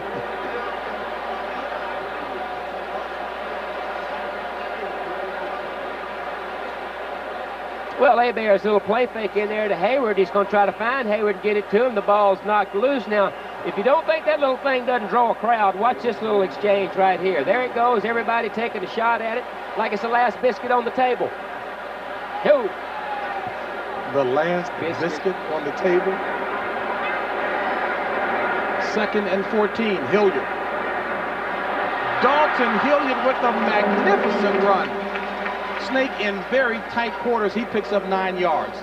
Really cuts back so well, and like we said earlier, sets up the blocks and has that great cutback ability, and you have to have the good peripheral vision to do that. Here it is, little draw action. They give it to him right in behind 34. Hey, watch that cut right there.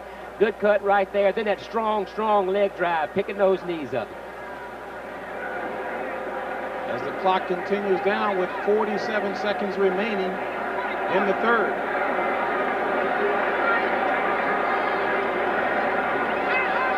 Third and 5. Hebert airing it out. Just beyond the outstretched hands of Floyd Turner. And again, a big day in college football yesterday Notre Dame continue to show why they're clearly number one. Miami of Florida with its first loss. Florida State finally up into them. Colorado, first time in 33 years over top of Oklahoma. And Nebraska, of course, a winner. That sets up a nice battle next week. Colorado against Nebraska right here on CBS. Jim Nantz, Pat Hayden, and John Dockery will call the action for you.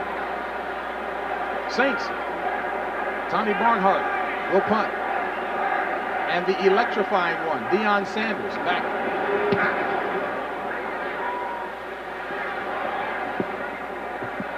And Sanders complaining that Brett Maxey got in his way and he wasn't able to go and actually field it. A 37-yard punt.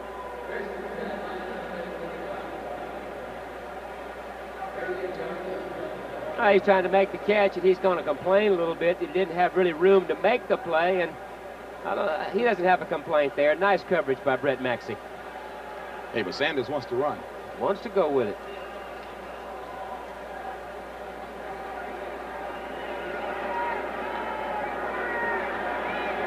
"20 seconds remaining in the third quarter. Saints on top, 13-10.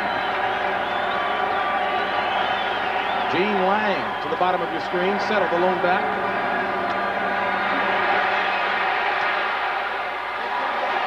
A little too hard a pass intended for Sean Collins as Chris Miller again finds himself hurried. Had to push it up in the pocket. People coming from both sides on the outside. He steps up in the pocket. Almost made a big play out of nothing. That kid's got a little ways to go, but I think he has all the tools that it takes to be a very successful quarterback. He's a tremendous competitor that hates to lose and works real hard. A gym rat, so to speak. Stays in the gym, works out all the time. Very low, 3 handicap golfer. Tremendous athlete.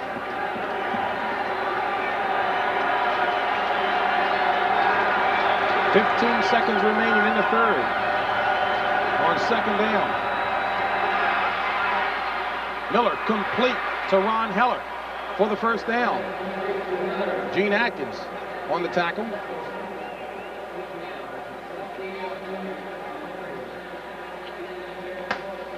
So that 15-yard pass play from Miller to Heller ends the quarter with the Saints leading it 13-10. Beechwood aged for that clean, crisp taste. This Bud's for you. New York Light, the company you keep. And by the new generation of Oldsmobile. Step into the future now at your Oldsmobile dealer.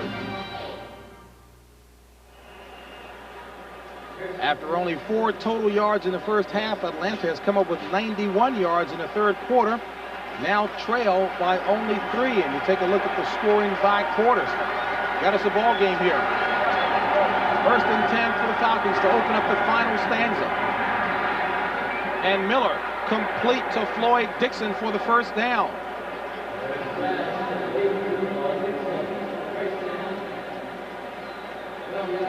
Floyd Dixon on the outside, working on that loose type zone coverage. They get the good pass protection, and you look out there and you see that. You see how close the receiver has lined up. That gives him more room to break to the sidelines, breaks the sidelines. Quarterback, keep the ball low and outside. And after dropping one earlier, Floyd Dixon certainly looked that one in. Ball across midfield, marked at the 48 of New Orleans. 3 wideouts in for the Falcons. Miller with plenty of time. Going up top, looking for Lang. Overthrows it. Ken, you mentioned that the Atlanta defense deserves a little credit as well. Well, I think they settled down that last quarter, JB. They get the fumble, Bobby Hebert fumble. Because of the pressure, they're starting to get Marcus Cotton involved in the game and putting pressure on Hebert. So maybe their defense is starting to make the adjustments that they need. Most of the key performers for that head coach there, Marion Campbell, are indeed young players. 25 years or younger. Sean Collins, Chris Miller, Andre Bruce, Marcus Cotton, John Settle, and company. Settle on second down. And the Saints defense not giving him much to run with. Only a yard gain. Massey and Mills. Well, bouncing outside with the ball is tough against this team. That dome patrol really slides to the ball, and they pursue very well. Little draw action to get outside. But anything that stretches that defense is tough for the Saints because they really flow the ball. Now they've gotten themselves into another one of those third and long situations where Swilling and Jackson are trouble. Milton Mack and Brett Maxey in. 6 DBs.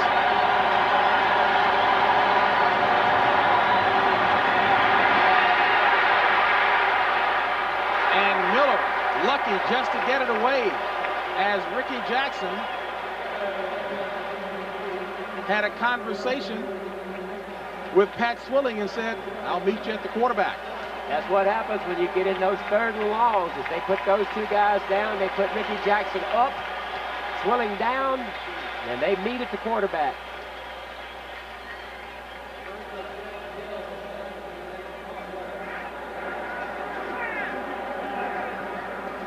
And although statistically Chris Miller is having a better second half, I don't know that his backside feels any better.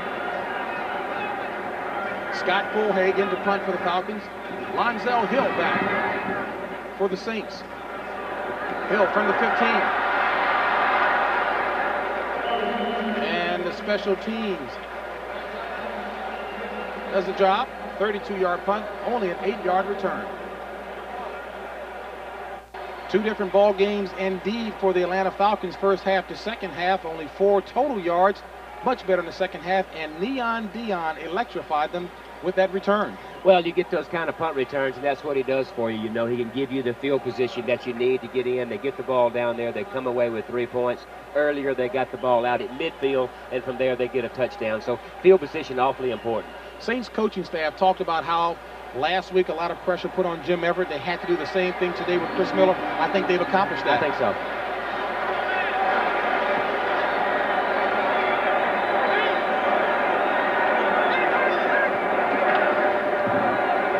Complete.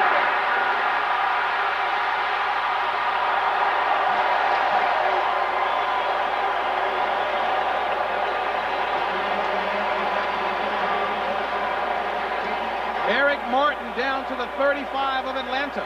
The play fake, there's the play fake, is to hold the linebackers. A little quick slant to the inside by Eric Martin.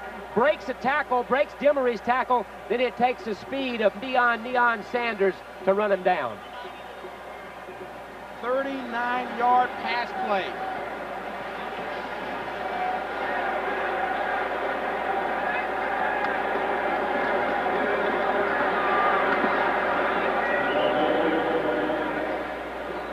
Chicago LA Rams update. Let's take you to New York and Brent Musburger.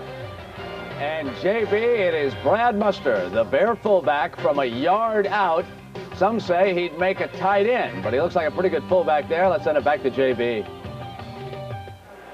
All right, the last time Chicago lost 4 games in a row was back in 1981. Do you think Mike Ditka was a madman this week? Woo! He'll choke them if they don't win. 2nd and 9 from the 35. Hilliard. Hit hard by Jesse Tuggle. Drove him back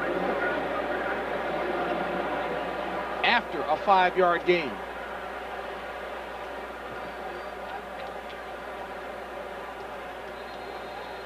Battle of NFC West opponents.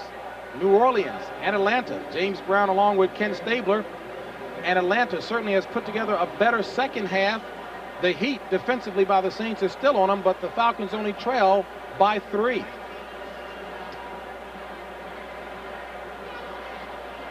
Well, you need a guy like a Ricky Jackson for the Saints who emotionally fires up your team. Tim Green, rookie linebacker, this is his way of taking over the role as the leader to fire guys up.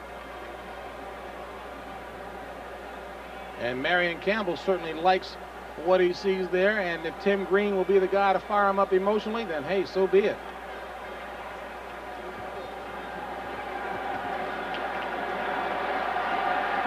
Third and 4. 4 wideouts in for the Saints. Perryman and Turner.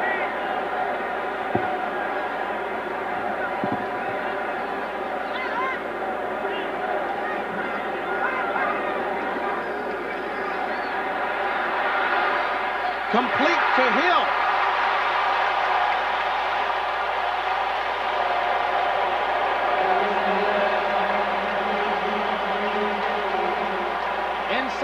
10, operating on Robert Moore.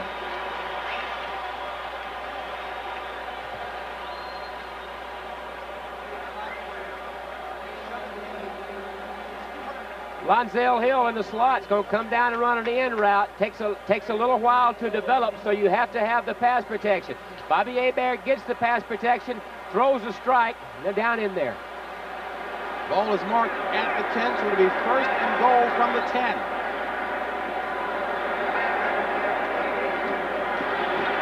Hilliard. Boy, the quickness that he uses on his cutback to make something out of nothing, down near the 6. Came in with 2 tight ends to run the ball, primarily to run the ball. You pitch it to Dalton Hilliard, straight ahead blocking, man on man, let him cut and find the hole. Obviously, Jim Mora has nothing but superlatives for Dalton Hilliard.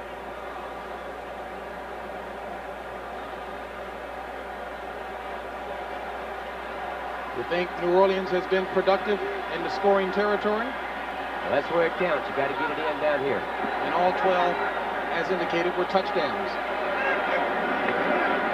Hilliard. John Rady had other ideas at time, the 7th-year vet from Boise State.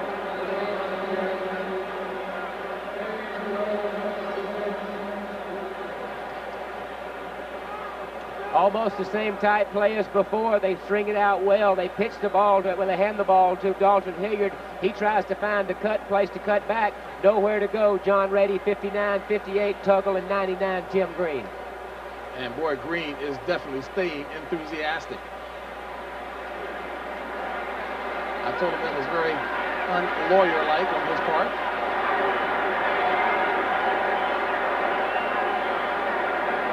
Third down.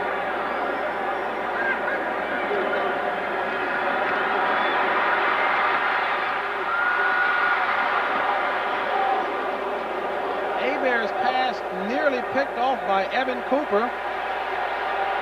And a little extracurricular. And Kenny, the hitting that took place after that was all legitimate because the ball was still alive. Sure, the ball tipped up in the air.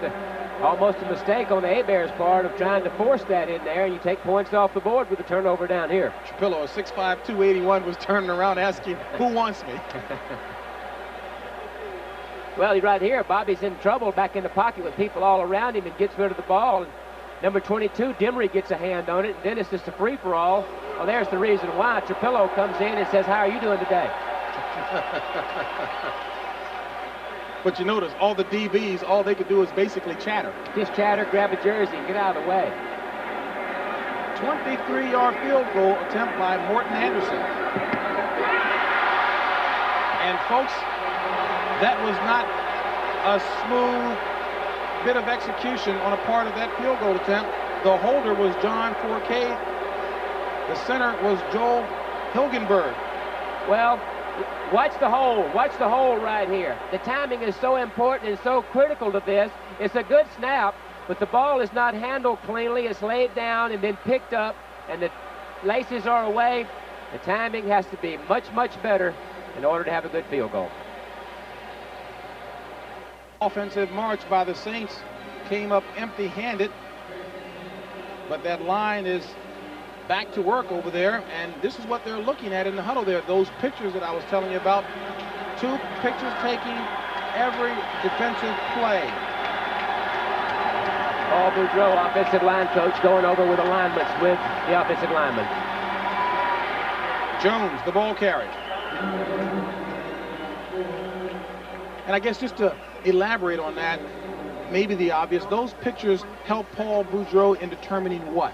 They help him determine the alignment of the defensive line and linebackers, if they're cheating one side or taking their gap, and really just tells him where they are where their alignments are on different downs on the field so that they can make their adjustments in the offensive line. And you figure anywhere from 60 to 70 plays a game, so that's a lot of film per game. 120 to 140 pictures a game. 2nd and 5 for the Falcons. Complete to Dixon for the first down.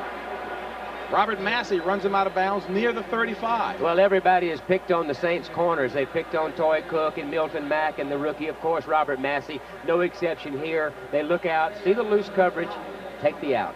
Saints are really high on Robert Massey. Not only confidence, more importantly, he can play. Will get better and better once he gets the experience. Right now, going through a learning process of all the various combination coverages, things like that, but has all the ability he needs. Told us a couple of weeks ago, hey, bring the ball my side. I want it. 1st and 10. Settle, the lone back for the Falcons. Complete. About an 8-yard pickup, Floyd Dixon. Once again, call it 9. Again, same situation. Look out there, soft coverage, raise up, and just take it. Something that the Cardinals used effectively last week against the Falcons. Sure, Cardinals used it very effectively. As a matter of fact, J.T. Thomas broke a couple of long ones for touchdowns, and it's a situation where if you get the ball to the receiver early enough, he has time to turn, give a little move to the defensive back, hope he breaks the tackle. 2nd and 1. Settle and Jones in the eye. This is Settle. And Settle gets the first down. So John Settle with the bull run keeps the Falcons drive alive with 6:58 remaining in the contest. Nebraska and Colorado coming up next Saturday here on CBS, 2:30 Eastern Time. The Cornhuskers are now short of their 28th consecutive winning season. And the Buffaloes, who defeated Oklahoma and Norman yesterday for the first time since 1956, anxiously looking forward to the matchup.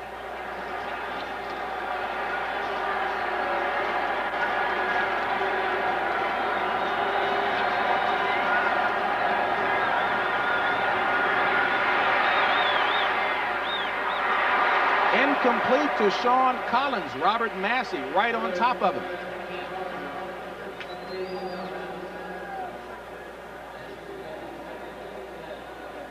Well, that's the guy that they're working on, but watch the technique here used by Sean Collins. I think he makes a mistake by letting the ball get on top of him. Miller lets him run, then he comes back down the sideline. When he throws the ball, he lets the ball get in on his shoulder pads and against his face mask. You've got to get your hands out in front. Catch the ball in your hands. Brett Maxey and Milton Mack in with the dime defensive package for the Saints. Settle. First down. Well, John Settle said he wanted the ball more. I guess he's showing us why. Well, there's one of the reasons why. That time they give him a passing type formation. They send Keith Jones in motion.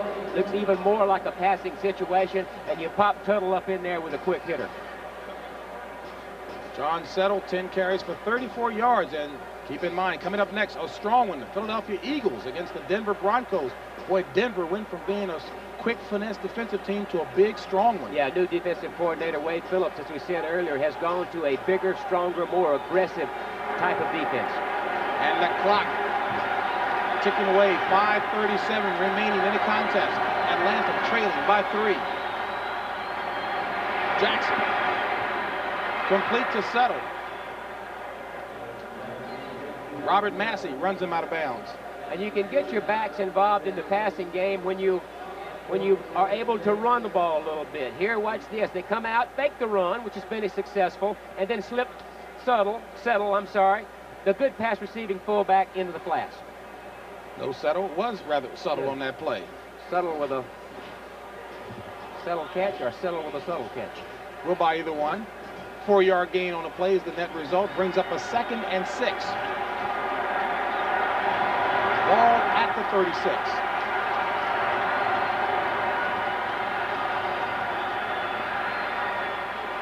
Jones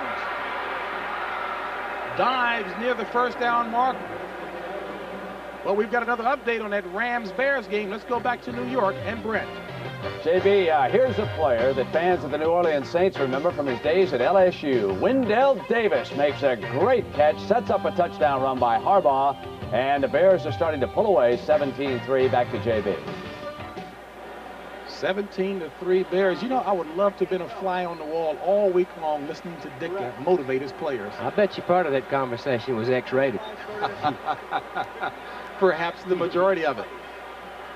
And this looks to be that close. Boy, talk about where the ball is spotted. It's so important.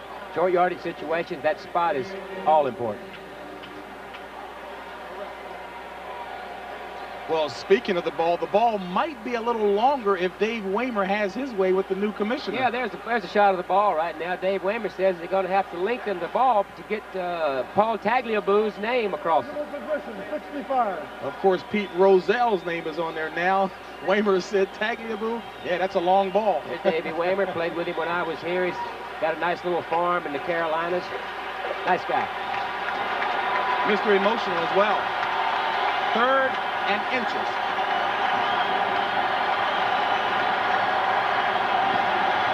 Settle. Oh! And partner, Sam Mills eliminated the inches.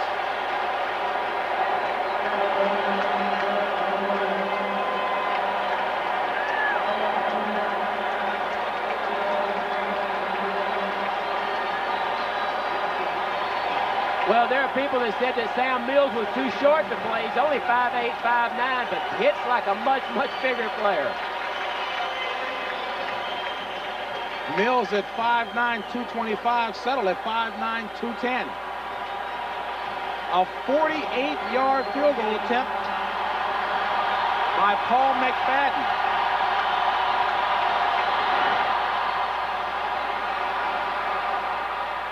And this one just makes it. So McFadden, who had been 0 of 3 from that distance coming into the game, 2 for 2 for that distance today. And we've got a tie ball game, 13 apiece with 4:06 remaining. Now we know why this rivalry is every bit the way folks have pumped it up to be.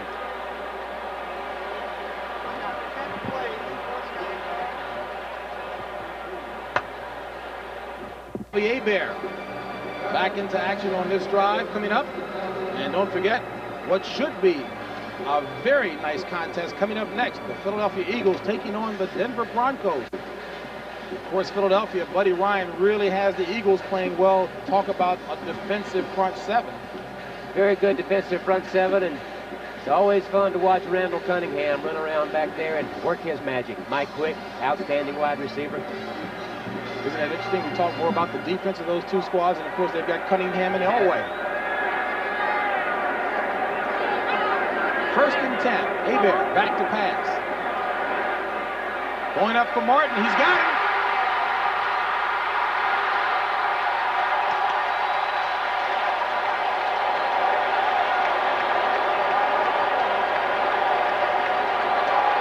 A 50-yard pass play.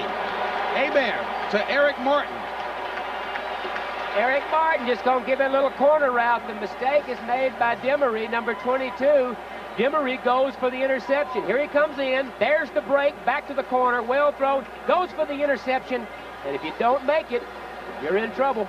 I hear you talk so often about a receiver selling a move.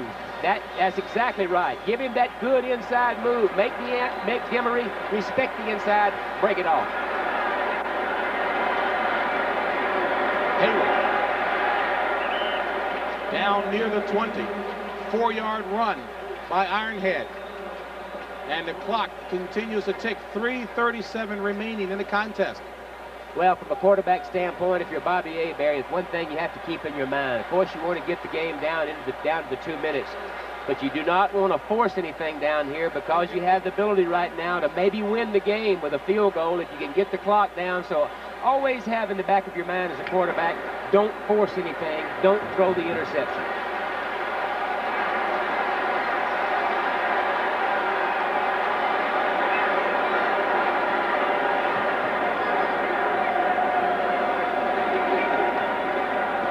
Hilliard. 1st down.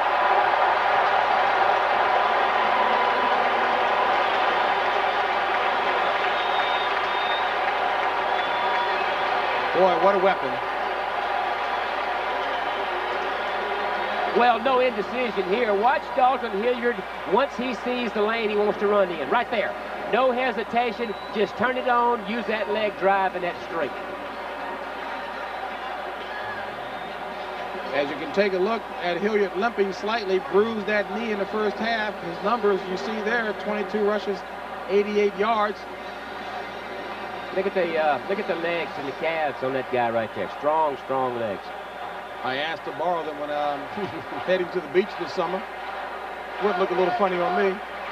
Both teams had their full complement of timeouts. Marion Campbell did not like what he saw, obviously. Burned off one of his timeouts. Well, you go over several different plays from that perspective, what we saw with Bobby Hebert and the Saints coaches over there. You've got a group of plays, a selection of plays that you can use down in there, and they're going over those now. Conversely, other side of the field, what defense do we get in? What gaps do we play? What to use? Big Claude Humphrey to the left of Coach Marion Campbell.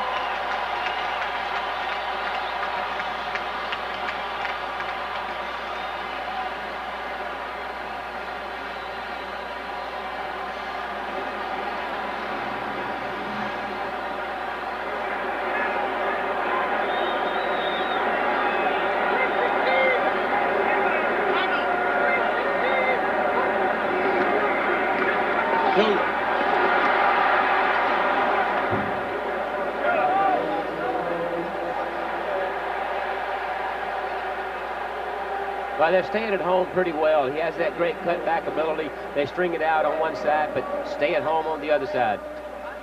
And Marion Campbell burning off yet another timeout. Wants to take his timeout now, then use the 2-minute warning as the extra timeout. As John Rady and Joel Williams run over to have a little conversation with Marion Campbell. And again, talk about having a feel for the game. Marion Campbell, that was the first timeout that he yelled for, upset on that long gainer, obviously. Yeah, seconds are so precious in a very close football game, and you can't afford to waste them.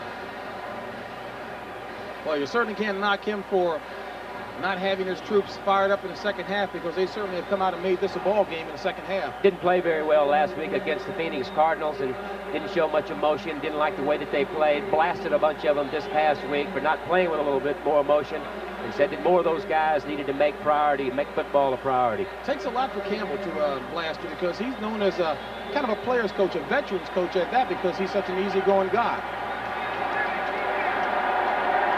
Second and goal. Ball at the 4. Got a play pass. Hilliard.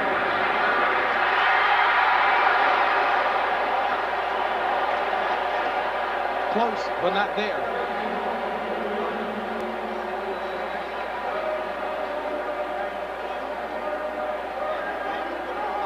Well, a real nice job on the left side. Brad Elliman, 63, Dombrowski, 72. Good block by Hayward, number 34. Sees the crease, takes it. They do a nice job of meeting him in there. Number 58, Jesse Tuggle, of keeping him out of the end zone. And Atlanta has just burned off its last timeout with 2:17 remaining. So Campbell really trying to walk his troops through this one. Obviously very crucial.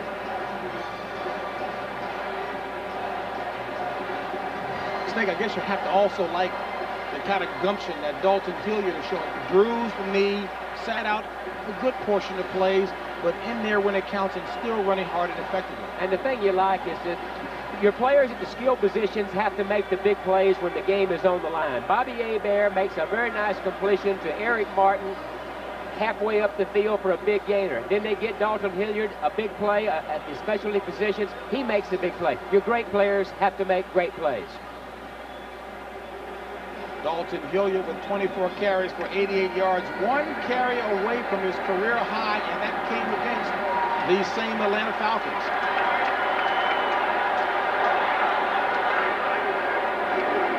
Hilliard. Touchdown, New Orleans.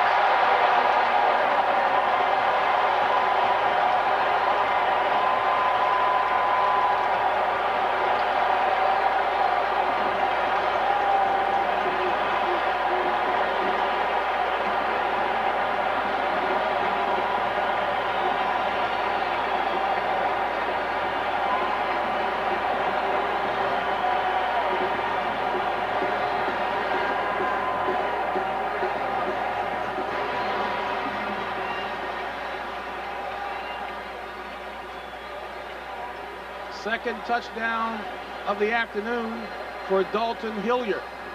Morton Anderson with the point after. And it's good. So the New Orleans Saints, with 2:12 remaining in the contest, move out in front of the Atlanta Falcons by a touchdown.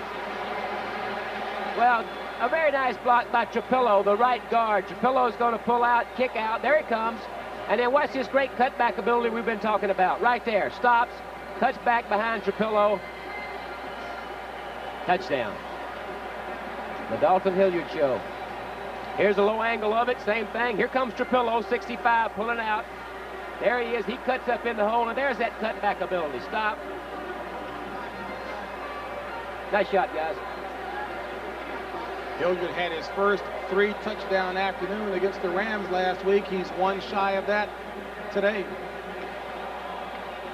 And with 2:12 remaining in the contest, again, Snake, a lot of time, and particularly when you have a guy with the excitement and speed of Deion Sanders.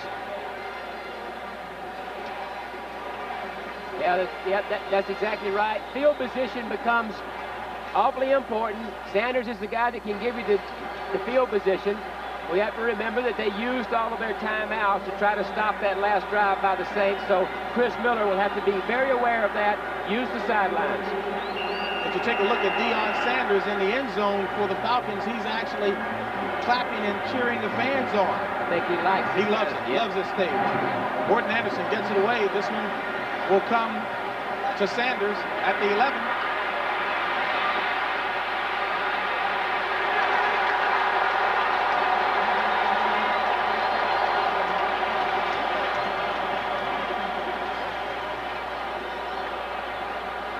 And it looks like they want to make absolutely certain he doesn't get up.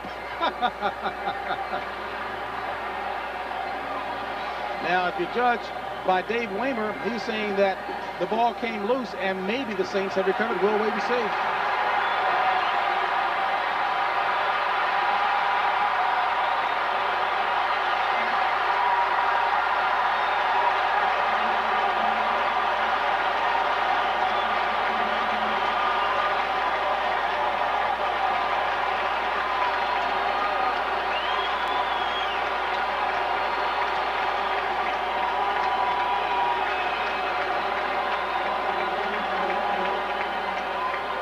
This one being discussed down on the field, and maybe a little help may come from up in the booth.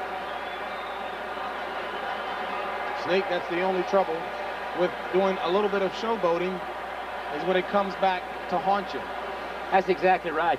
Those are the type of situations that he's trying to make something happen. He's trying to use that great ability to run all over the field, try to break something, but you've got to protect the football.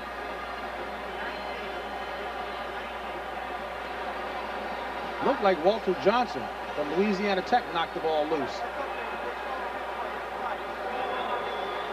My personal ruling was in haste. After the pile was untangled, number 21 of Atlanta had possession of the football. It is a first down. Now the key expression there, my personal haste, did not apparently seek assistance from the replay booth, because certainly the angle we had did show the ball came loose. Admitted he called the thing a little hastily. Let's see right here. There's Sanders dancing around. I think that's... The ball's loose there. Let's see, under the foul. And that is actually a little hustle between Bobby Morris and Sanders. They give it to Sanders.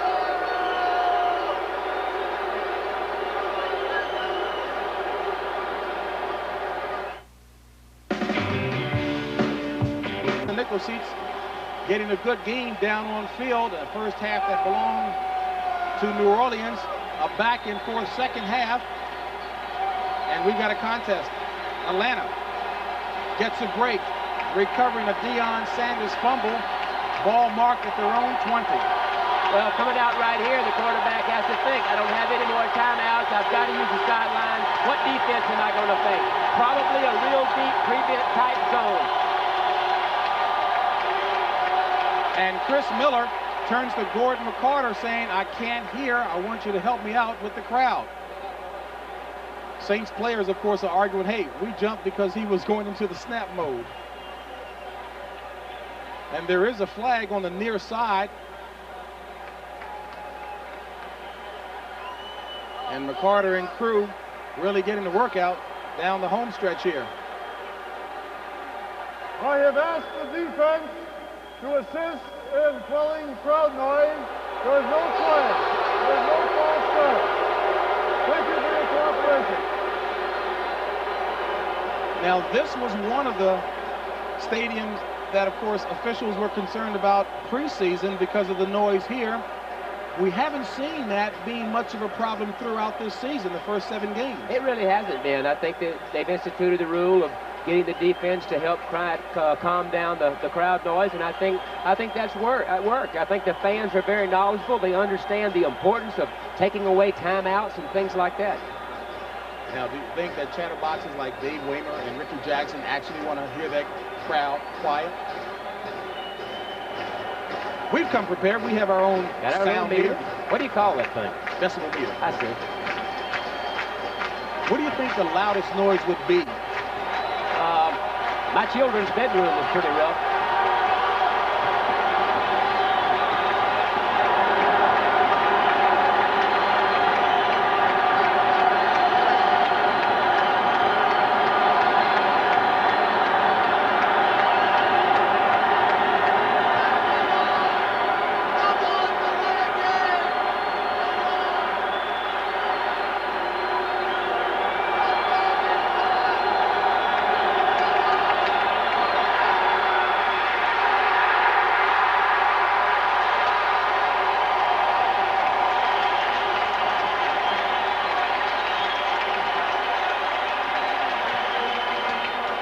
Warren and Jackson providing a little bit of a muffled effect for Chris Miller.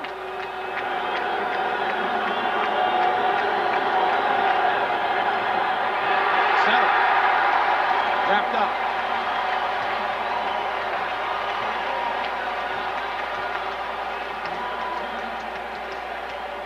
Jim Wilkes and Frank Warren doing the job. 3rd and 12 for the Falcons.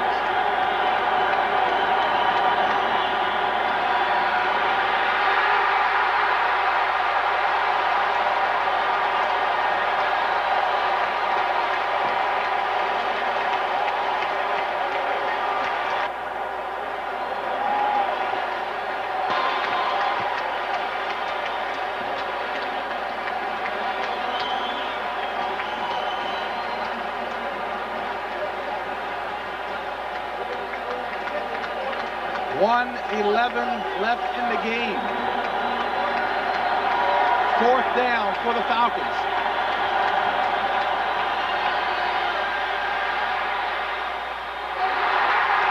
Swilling knocks it down.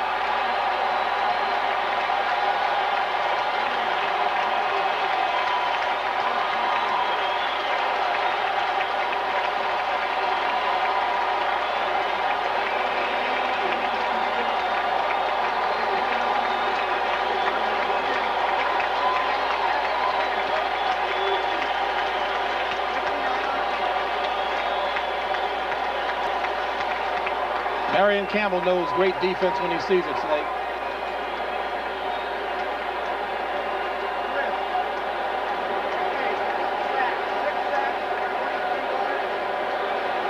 Simply sensational defense by the New Orleans Saints, who take over with 59 seconds remaining. Ball at the 11 of the Falcons.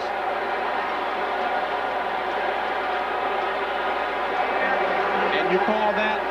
Well, in our system, we call it win the game. You just take the snap, make sure you handle the snap correctly, back up off the line a yard or so, go down to one knee. Well, the first half did the Atlanta Falcons in. Had 2 crucial turnovers that they forced that they couldn't capitalize on. Came back and played a much better ball game in the second half, but the Saints defense rose to the occasion. I think it boils down to not being able to protect their quarterback when they had to. You've got to give your quarterback time to throw the football. They weren't able to give him that protection all day.